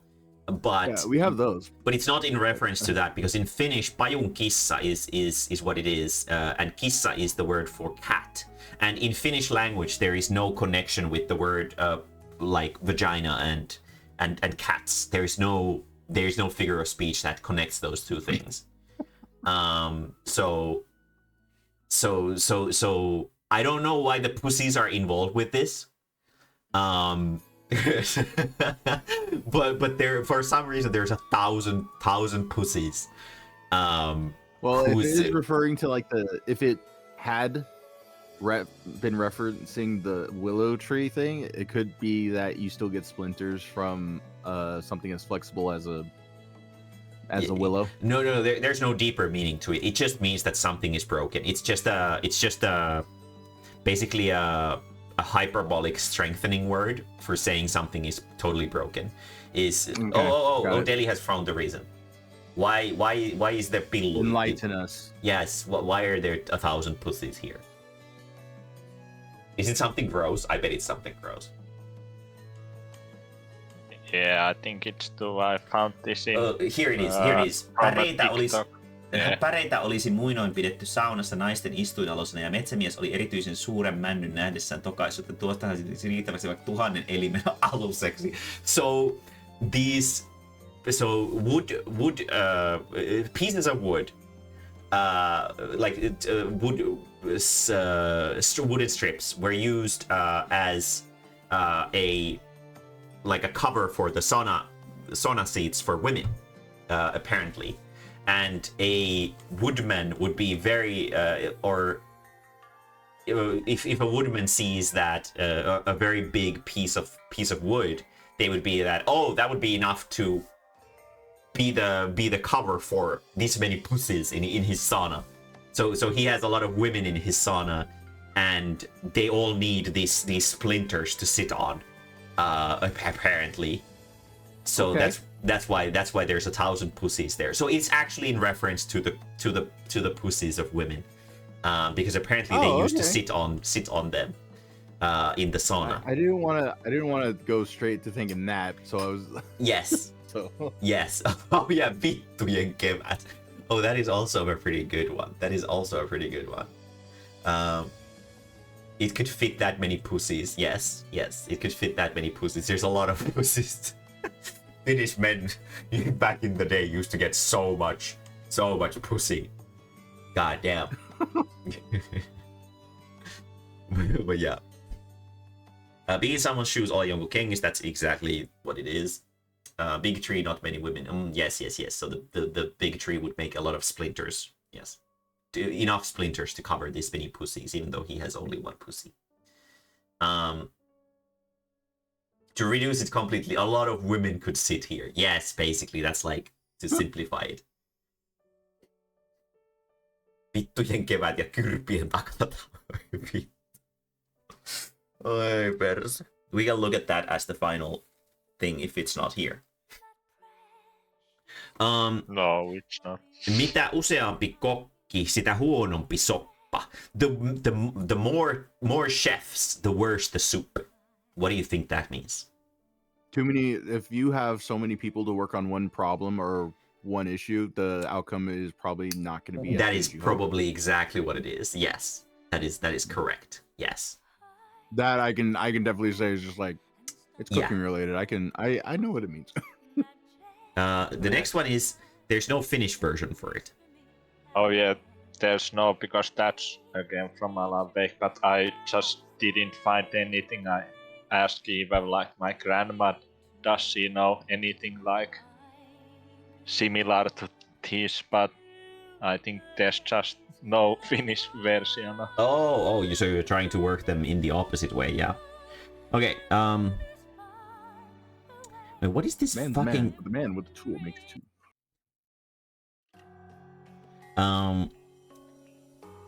Let's see. Jos et välitä missä olet, et koskaan ole eksyksissä. If you don't give a shit about where you are, you're never gonna get lost. What do you think about that one? I think that means if you don't have a destination, you're exactly where you want to be, and that's wherever you are. Yes. So I'm pretty sure that is exactly what it is. Or yeah, if the whole point of the journey is the journey, there it doesn't matter where your destination is. I guess so. Yeah, it could be sort of extended into that. Odottavan aika on pitkä. He who waits has to wait further, or something like that. Time is long for those who wait. Yes, that's a good way of putting it. Yes. What do you think that means? I don't think we did, Deli. That also kind of sounds like kind of straightforward. Yeah. Time is long for those who wait. I mean, if you're waiting for something, you're obviously time's gonna extend. Yeah. But in times like those, grab a Game Boy, play a game while you're waiting. Yeah. Mhm. So time will fly. Yeah. It's there's another one. I don't know if it's in Finnish or in English. It's basically if you stare at a boiling pot, it won't start boiling. Yeah, exactly. Yeah, It's like that one. Boiling pot will not. A watched pot never boils. Exactly. Yes, that's the one. Yeah. Lopussa kiitos seisoo.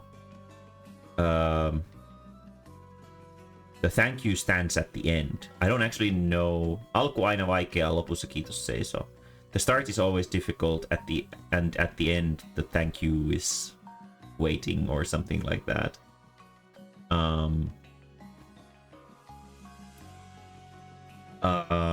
What is the meaning of this? Like, it's just that the end is usually good. Is what I'm sort of gleaning from this. Is what it's trying to say basically, is that keep working because at the end you will be rewarded. Kind of. That's probably what it is. Yeah, that's what it is. Yeah. Okay. But in the end, stands the thanks. Okay. Yeah. Potkaista tyhjää.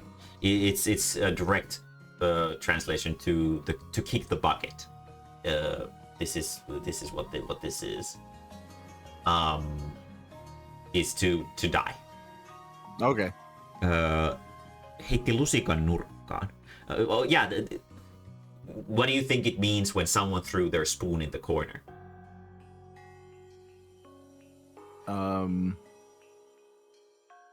What is that? What is that? Spoon? Yeah, if you threw your spoon in the corner. What does that mean? Somebody threw the spoon in the corner. Yeah. I'm drawing a blank on that one. There's nothing in the corner.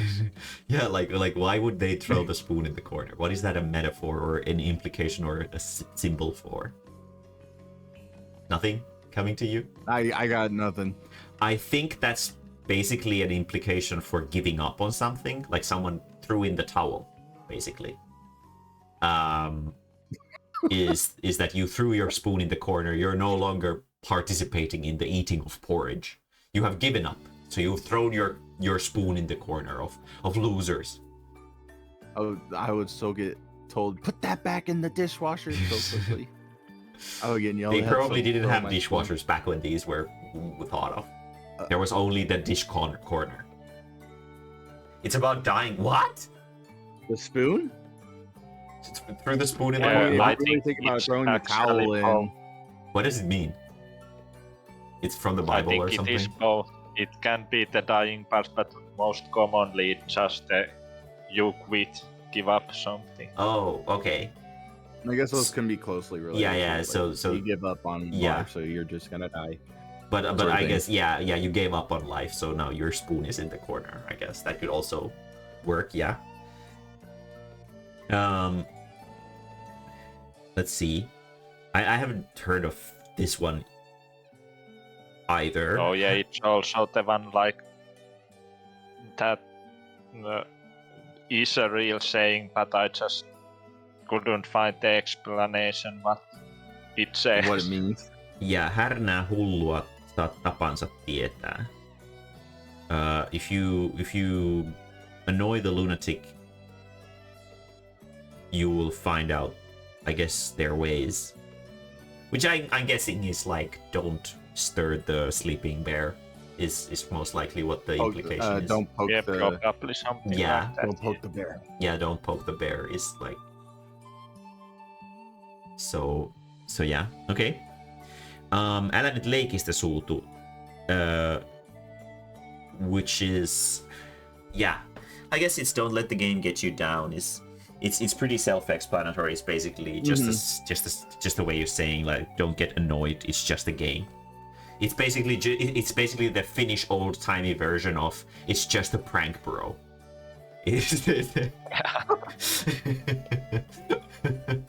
It's actually exactly that, because it's often used in like a älä nyt leikistä suutuu. Älä nyt leikistä suutuu. It's just a prank, bro. Don't worry about it. It's basically that. Like it can be also used in the context of like, don't be such a fucking whiny piece of shit. Sore loser. Yeah, Or- yeah. Well, Just don't. sort- If you lose a game, don't let it yeah. get to you. Yeah, like, but it can also be in the context that the game is like someone punches you in the face and everyone laughs at you, and then when you get mad about it, they're like, it's just a prank, bro. It can be like a very dickish context for it as well. Onko väitteellä pohjaa? There is basically, is there a basis to this claim? That's not really a figure of speech. Ympäri mennään ja yhteen tullaan. This is definitely a figure of speech. How do I even translate this? We loop around and come together. I guess, yeah. I guess that's how you would translate it. I don't actually even really know what this means. Like, I've heard of this. I've heard this used, but I still sort of don't understand what is the actual, like, precise meaning of it. What does this mean? There's someone in chat if you can explain, or Mighties if you have. What comes around goes around. Is that like... it? No. Yeah, and also you can like say it to someone like your old schoolmates when you like meet in a random place somewhere. Yeah. Else. Yeah, you have like. That's what I was looped around and. Yeah. Together. So it's basically saying it's a small world. It's a small world. I think is. I don't think it's what comes around goes around. Yeah, I don't think that's the implication of it. Yeah, that's a different one. That one's like I'm coming back for you. Yeah, it's gonna be revenge. Vesi vanhin voitehista. That's a fucking Kalevala thing, isn't it, or something like that. Water is the oldest balm. I guess, yeah, that's what it translates to. What do you think that means?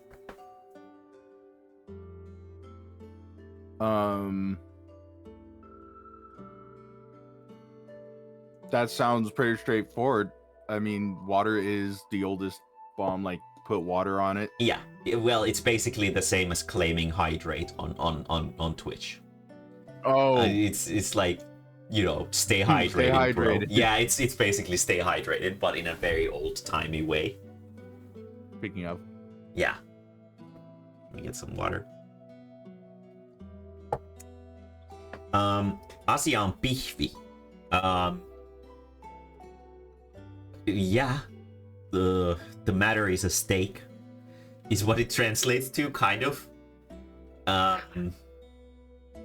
You don't hear this often anymore.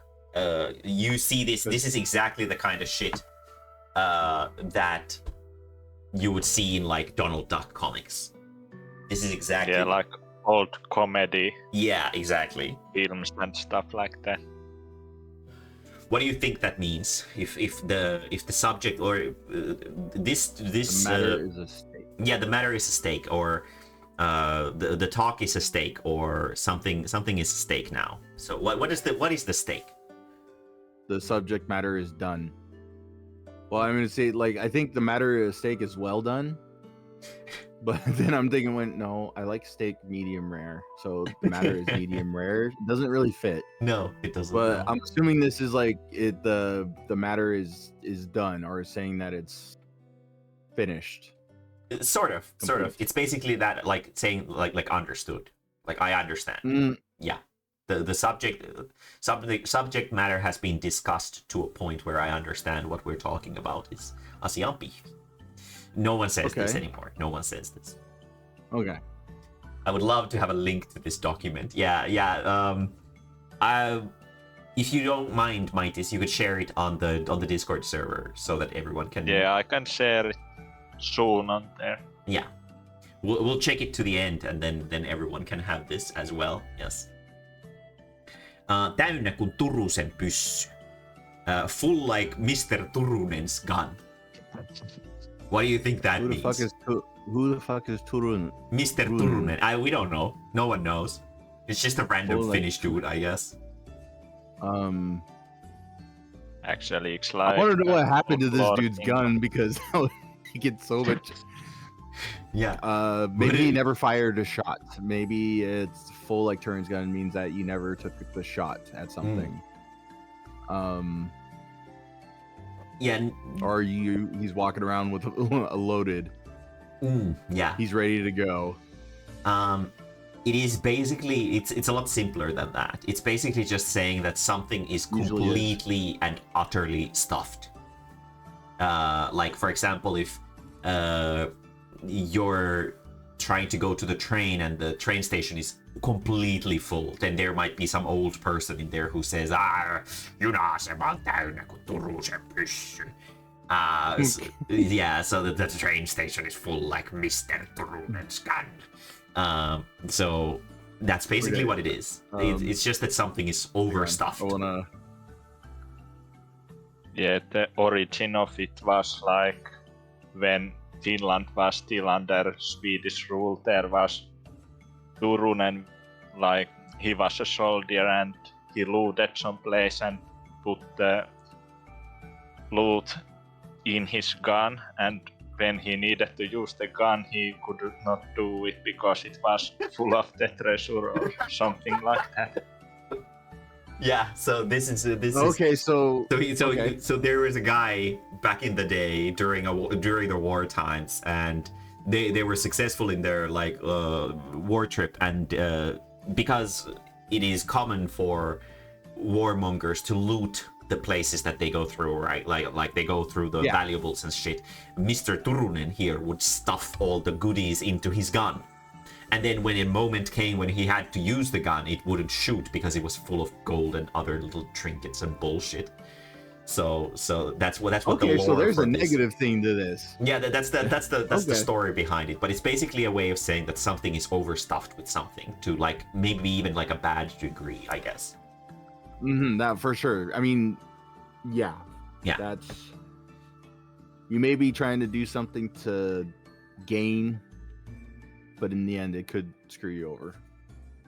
Well, yeah, or it's not. There's not like a necessarily like a deep meaning like that. It's more just that it's just a way of strengthening the statement of something is full.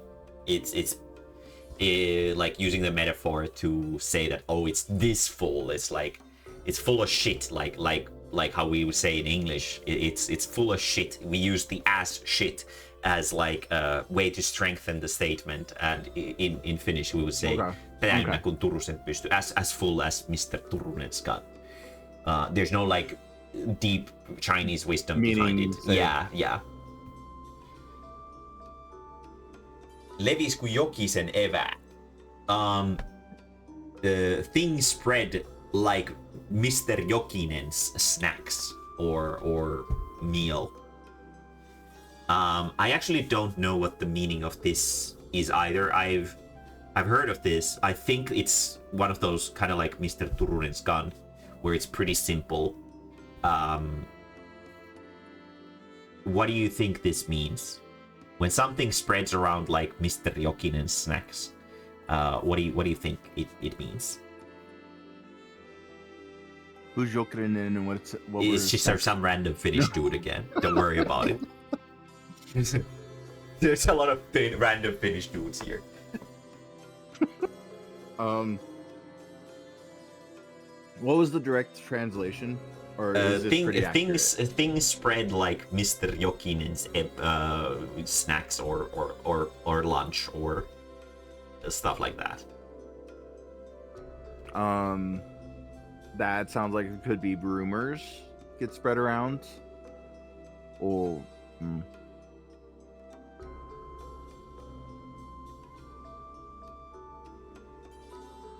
I don't know. It sounds like just something gets spread around, and the name of somebody and their snacks makes me think like, okay, what's going on with this dude's snacks? I got nothing for this one. I think it's just a way of saying that something spread far and wide. It's just a strengthening word for something spreading. God damn it. Yeah. That's basically. Yeah, you like carry something and fall over, and the things are everywhere around. Yeah.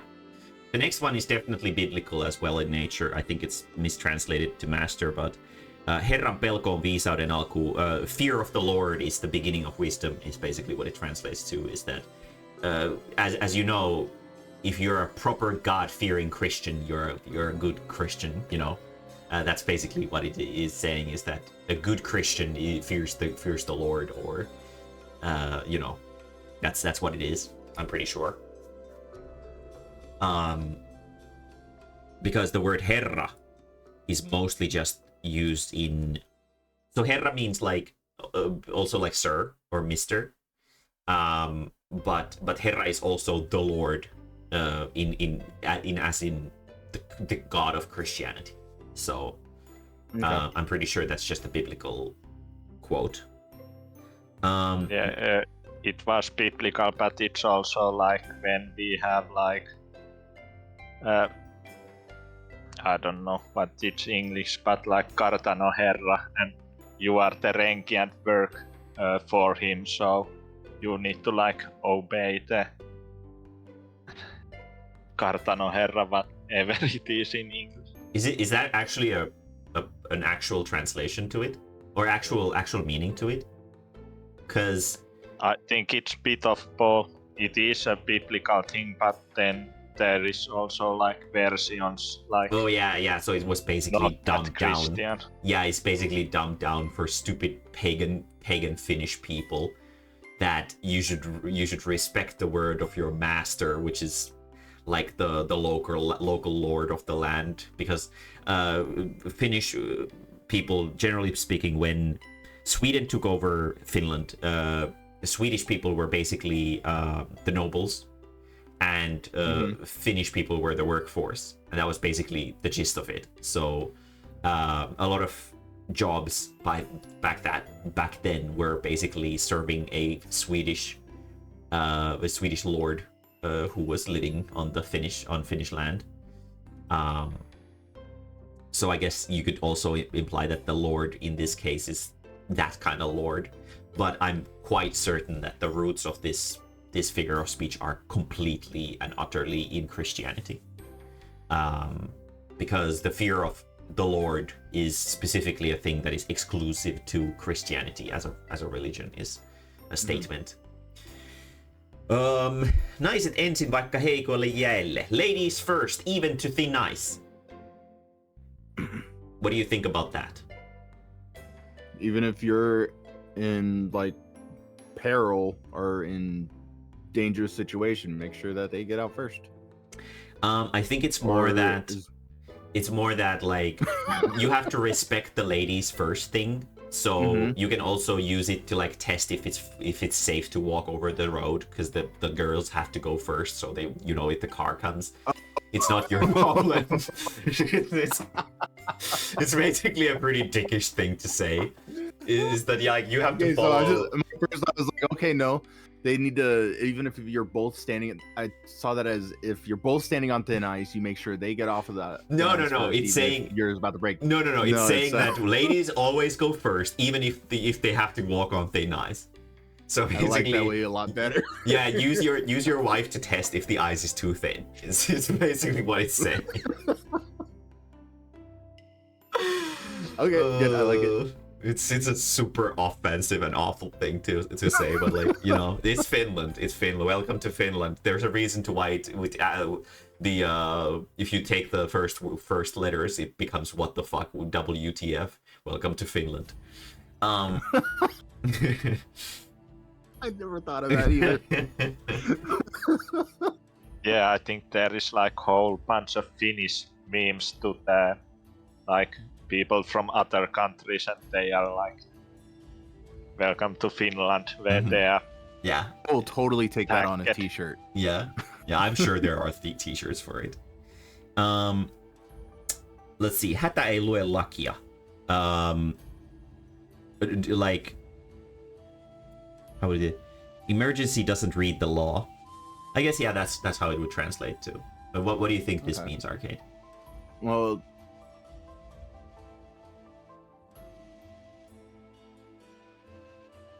so that just sounds like if you're in an emergency, it's like laws don't apply here if you need to do something just to like for your well-being Yeah, in an emergency situation. Yeah, that's basically basically Like, you can if- bend the law a little bit because there's an emergency. yeah. So if It's you like, drive you're over, not supposed to jaywalk. You're not supposed to run across the road if there's no crosswalk. But if you got a car coming down the sidewalk, Mhm. I'm gonna jump out, and my only way is to survive is get Yeah. out into the road and across the road. Yeah, and yeah, I'll break the law. if your wife is in labor, it's okay to drive over a few grandmas on the way to the hospital. Sure. I mean, Ei kysyvä tieltä eksy. The one who asks won't be lost. Yeah, that's basically. sounds yeah. pretty good too. Yeah, Just yeah. That's ask it's basically it's questions, good. Don't stay silent. Exactly. Be sure to ask a lot of questions. Is basically what it says. Se ei pelaa, joka pelkää. Is basically. No. That the translation is actually completely wrong for this one. Okay. The one who fears does not play is what it translates to. Okay. Yeah. That sounds like the one who fear, like you fear of trying anything. I mean, if you fear anything, you're not gonna. Gosh, dang it! Because obviously, if you're not gonna play football if you're gonna fear about getting tackled. Mhm. I'm sorry, that's the wrong game because they were talking. No, talking to people from Europe. football is only called football. The American football is only called that in the States. In here, what you guys call soccer is what we would. Yeah, that's football. That's because you But use there's your. no tackling in your football. No, there isn't. Right. Really. No, Okay. you get So, the yeah. yellow card for it. Mm-hmm.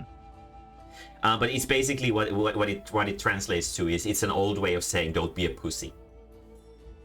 That's what it is. Is that Okay. Yeah. only the cowards don't play is what it says. So yeah, the translation is not accurate, but it is a figure of speech that you hear quite a lot, especially in the old times. Kuiva kuin beduinin sandaali. What the fuck is this one? I've never heard of this one. What the Jersu fuck is... asked me to put that in, so it's basically the Jersu's effort. Oh, this is Jersu version. What the fuck is this? What the fuck is a Bedouin? Dry as a Bedouin sandal. Okay. What? What It's is just some this? Finnish dude, May. It's just some Finnish dude. Don't read. I know it's definitely not because there is no letter B in the Finnish language like back then. Oh. Yeah. Generally speaking, there are no native words in Finnish that have the letter B in it. Every word Oh, I that didn't has know B that. in it is That's cool. is a borrowed word. Yeah. Bedouins are some people that live in the desert in Africa, and their sandals must be dry. Wait, is this a racist turd? No, it's basically just saying that. It's basically the previous ones where there was someone's name in it, like Turusen Pyssy and stuff like that. It's just a hyperbolic way of saying that something is really dry. Okay. Yeah, and Never I think heard of it's that. like the sense that when you have hangover and have like dry mouth, you can say that your mouth Is that dry? just really dry. I don't really know. Maybe God damn Jersu it. knows the ultimate explanation. So, ei tippa tapa, ellei siitä tule tapa.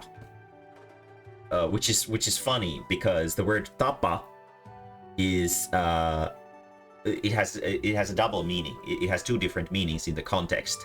So ei tippa tapa, the drop of water or drop won't kill you unless it becomes a habit. So tapa is it's a like a form, a conjunction of the word kill, or yeah, it is a word to kill, and tapa also means a habit in Finnish. So tapa means to kill, and tapa means a habit. It depends on the context, and that's what I've heard too, Deli. I was just about to ask this because I'm familiar with ei tippa tapa ja ämpäriin ei huku. A drop won't kill you, and you won't drown in a bucket.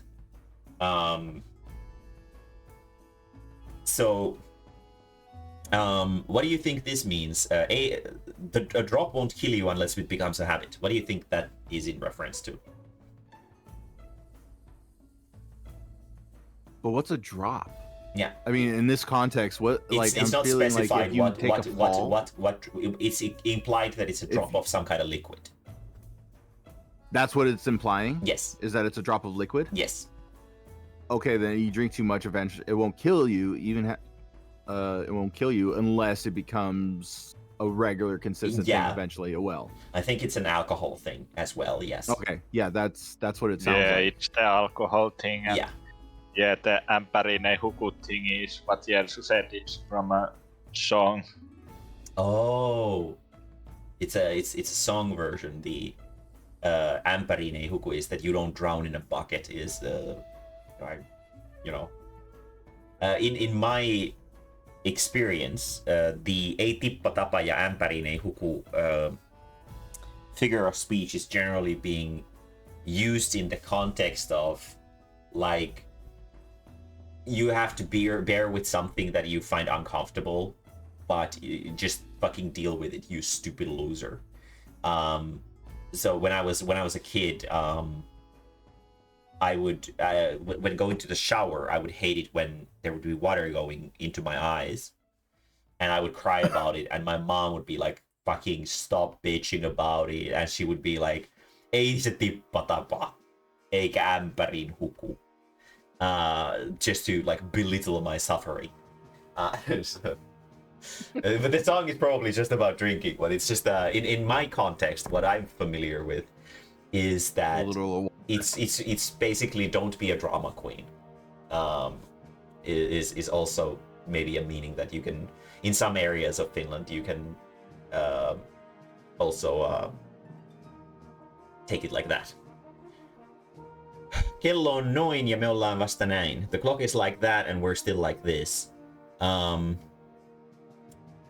Yeah, this is kind of it's changing with the times. No, it's basically just saying that we're late. The clock is the clock is like that and we're still like this. It's like basically you're in your long johns laying on the sofa, and like there's fucking booze bottles all over the place, and you look at the clock and it's like fuck like that, and your friend is like there and he's snoring, and you're like, fuck, the clock is like that and we're still like this, you know, we have to be somewhere. So it's basically just a way of saying that you're late for something. We're in party mode when we should be in work mode. Yes.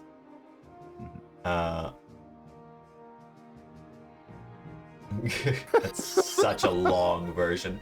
Ei tippa tapa, ei sentti surmaa, ei litra lopeta eikä tuoppi teloita, mutta kuka koko tynnyrin juo, se ahneuteensa hukkuu. The drop won't kill you, a single centimeter won't slay you, a liter doesn't end you, and the pint doesn't execute. Yeah, pint doesn't execute you, but whoever starts drinking straight from the barrel will be drowning in their own greed. So like, you see, I probably could have figured that one out as is. Yeah, it's basically just saying everything in moderation.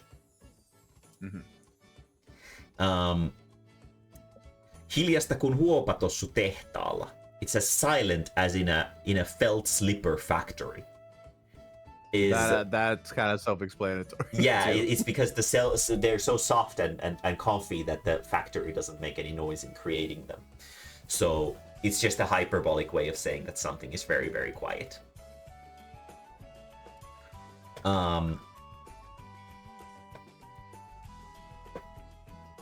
Yeah, a centimeter of alcohol is like, you know, all alcoholics measure their drinks in centimeters. Jersu clearly doesn't know anything about alcoholism.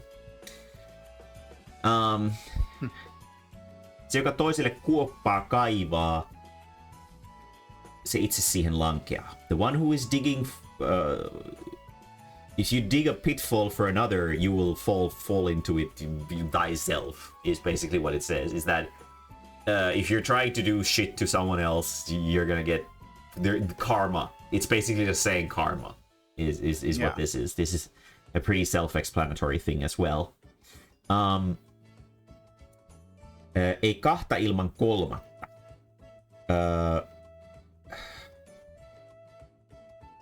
I don't know if not one without the other is exactly how I would translate this.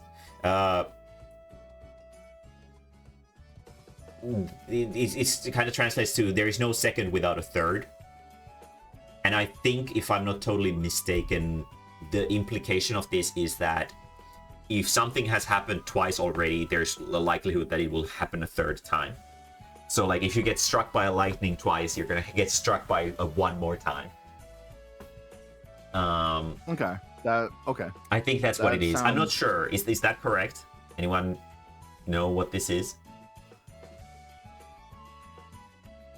Yeah, I think that's just something probably happens again. Yes. So there is a likelihood that whatever happened twice will happen a third time. Yeah. Hätä ei tule kello kaulassa. Trouble doesn't come with a bell attached. What do you think that means, Arcade? Well, that just sounds like you can't expect. I mean, yeah, bad things come in threes would probably be a good translation for the ei kahta ilman kolmatta, yes. Yeah, trouble doesn't announce its arrival is yeah, but it's basically just that, you know, you can't expect, you may not see it coming. Exactly. You never see it coming. There is no smoke without fire. Ei sauva. All the Persona fans have come into their pants because of my incredible singing voice.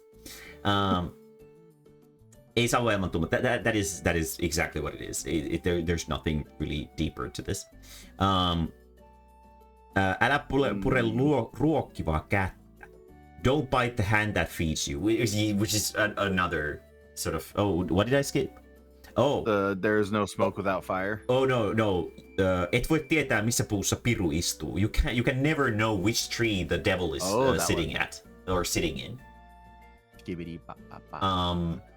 What do you think that means? You can never know which tree the devil is sitting in. No, never know which tree the devil sits in. Mm-hmm.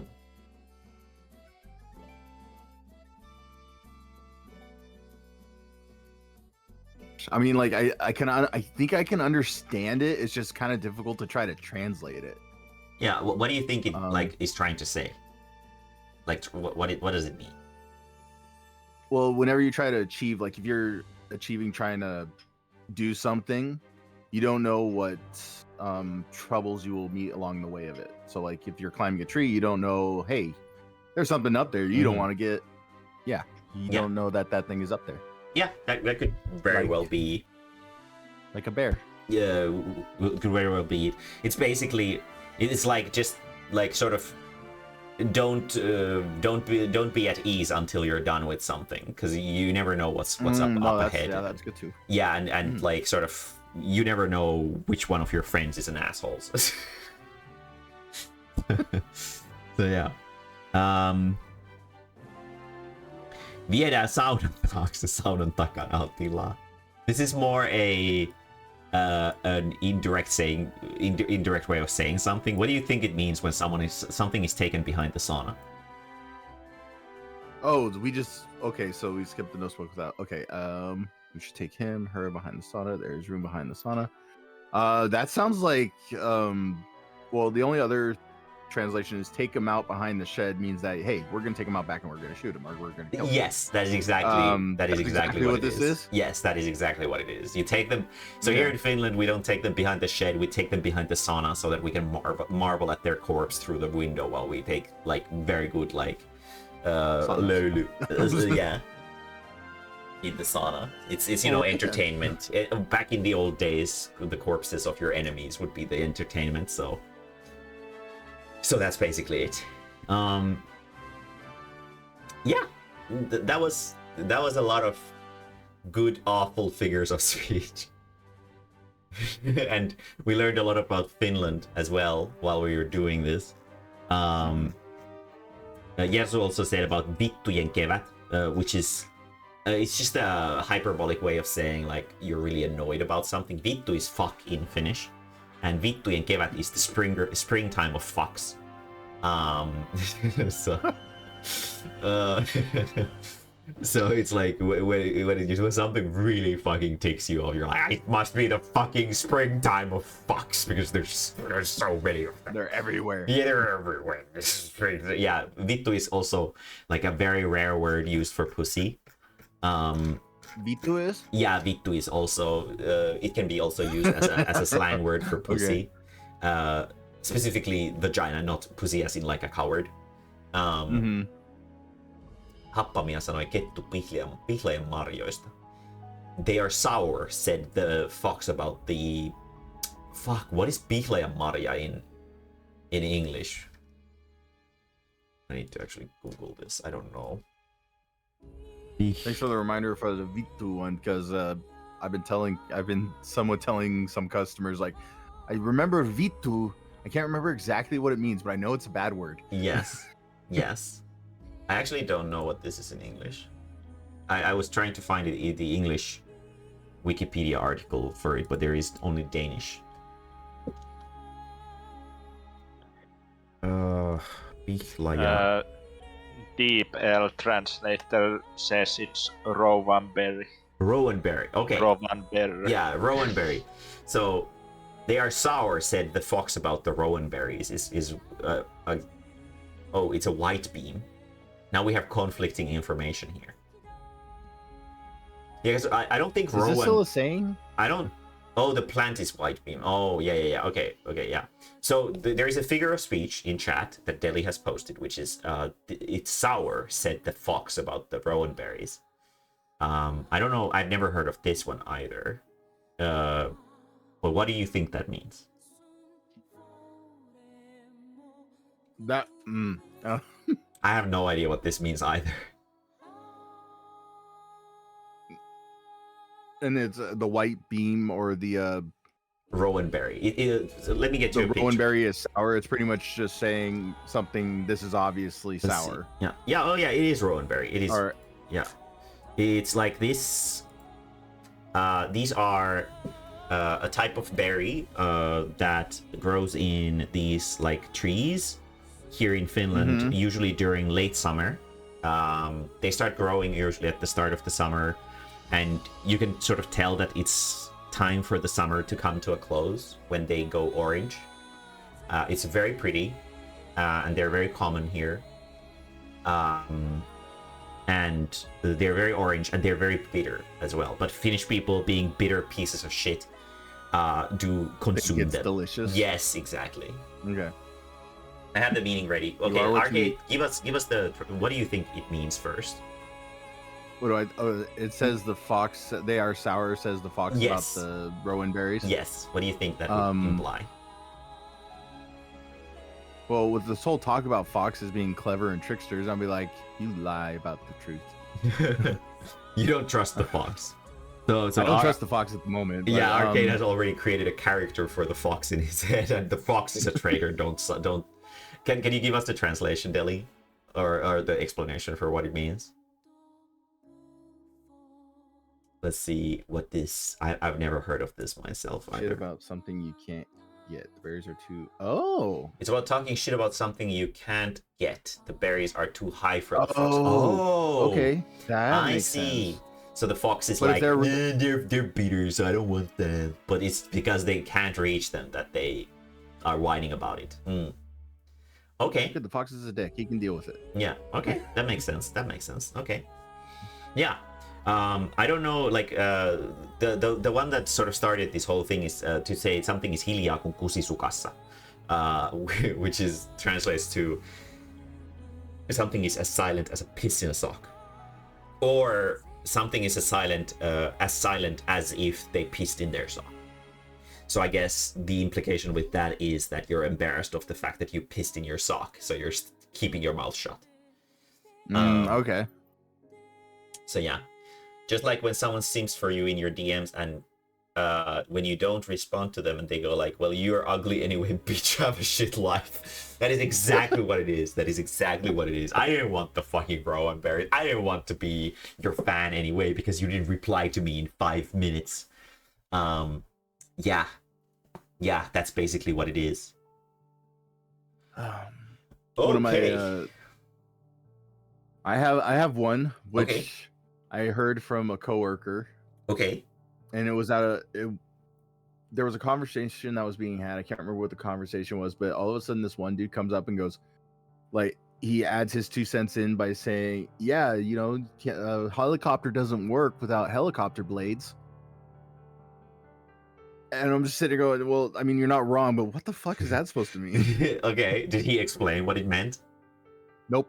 Okay, so he just came in and was like, it, you yeah. know, a cat isn't a cat if it's not a cat. And you're just like, yeah, that is true, but that's a very pointless and stupid thing to say. Thank you very much for imparting this wisdom upon us. Very cool. Yep, exactly. Pretty much. God damn We it. were all stumped. American know if it figures was a of great- speech aren't very deep, are they? No, they're not. I would have been able to get most of mine. Very good. Did we already mention the Australian one? Which one? So there's an Australian. This one I just remember because it has to do with spiders. Okay. It's just pretty much, we're not here to fuck spiders. Uh-huh. Pretty much, we're not here to do pointless shit. We're here to get stuff done. Or Yeah. some shit. Mm-hmm. Yeah, But dude, we're not here the to only do other one stupid that I shit. remember. Yeah. Yep, I exactly. mean, that sounds like a pretty Australian thing, because, you know, It's there's a lot of spiders. spiders there. Yeah. I hope that bet you people somebody don't did try to try fuck to. them. That would be a fucking terrible idea. But I wouldn't put it past humanity. Yeah.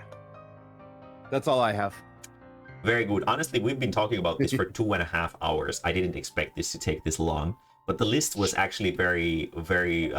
It was thorough. There was a lot of stuff here. And this was all put together by Midas. Yes, it was. Well, you have to Thank help you, with Midas, one. for this You have to wonderful help with treasure this fucking piece of shit here. The fucking sand Bedouin sandal thing.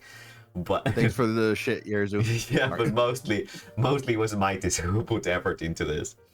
So very good, very good. This was an interesting little thing to go through, and it was sort of good reaction content in the sense that it was a fresh thing for me to see as well. There were a lot of these figures of speech that I had never actually heard of before, so it was educational, and we could also laugh about like the vulgarity of old Finnish people at the same time, and Mr. Turunen. So, you know, it was a pretty good time. It was a pretty good time for a little podcast episode as usual. But I think we're gonna end this here. We've gone through a bunch of Finnish figures of speech, and they were pretty funny. You can find the this file with the PDF file with the thingies on the Discord server, I guess, after the stream. So if you do !Discord, you can join the Discord server if you're not there yet, and you can find the file over there. On kiva rovasti, joka on kiva. That's not a figure of speech. That's a tongue twister. On kiva rovasti, joka on kiva rovasti, on kiva rovasti.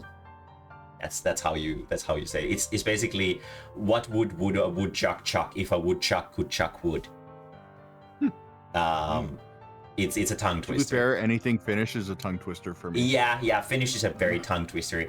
I was trying to teach arcade Finnish for the first time with the word kuraripuli, because it has a lot. Is that the booger snot? Or It was snot a vomit super thing? diarrhea. Yeah. I was trying to remember that when I was telling people about how to speak Finnish.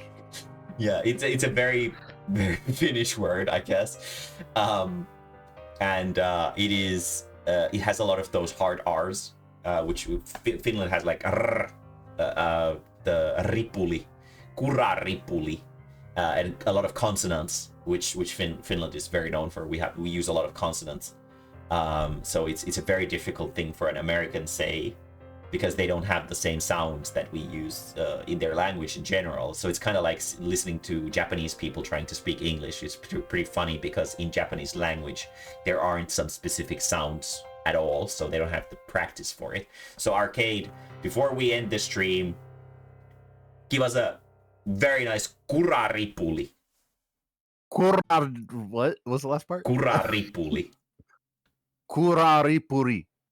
Yeah, he almost had it, but the ripuli was failed. Ripuri. Yeah, kuraripuli.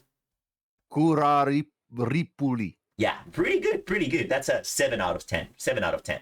Woo, yeah, it became English awesome. on the previous one. That was you had good hard R's. Very good. You can find the PDF in the Suomi Perkele channel on the Discord server, so check it out. If you want to use this for future endeavors on your own little adventures of learning about Finland or whatever. And that's going to be it for today. I still actually have a little bit of work left for tonight, and I want to finish it before tomorrow, because tomorrow is going to be, I need to do a lot of cleaning. I need to prepare for Desukon. I need to make sure that my cosplay is all good for the event. I need to probably sort of style the wig a little bit and make sure that it looks nice. And I need to get all of my boxes ready and stuff like that. And also I need to do Criterion Dungeon with some friends in Final Fantasy. So it's gonna be a busy day. So yeah, I'm gonna go finish work. I hope you guys have a good night and have learned a lot of interesting things about the awful Finnish culture. And yeah, I'll see you guys later. Next week we're gonna have streams on Wednesday and Thursday, but no stream on Friday and Saturday, and well, for obvious reasons, because we're at Desukon. So if you're coming there, come say hi. If not, buy some books later. And well, I'll see you guys again next week. We'll probably just play some Final Fantasy 9, and probably that's gonna be it for next week, because I really don't want to be super entertaining before it's showtime, as one would call it, for Desukon. So yeah, I'll see you then. Bye-o. Bye. Bye.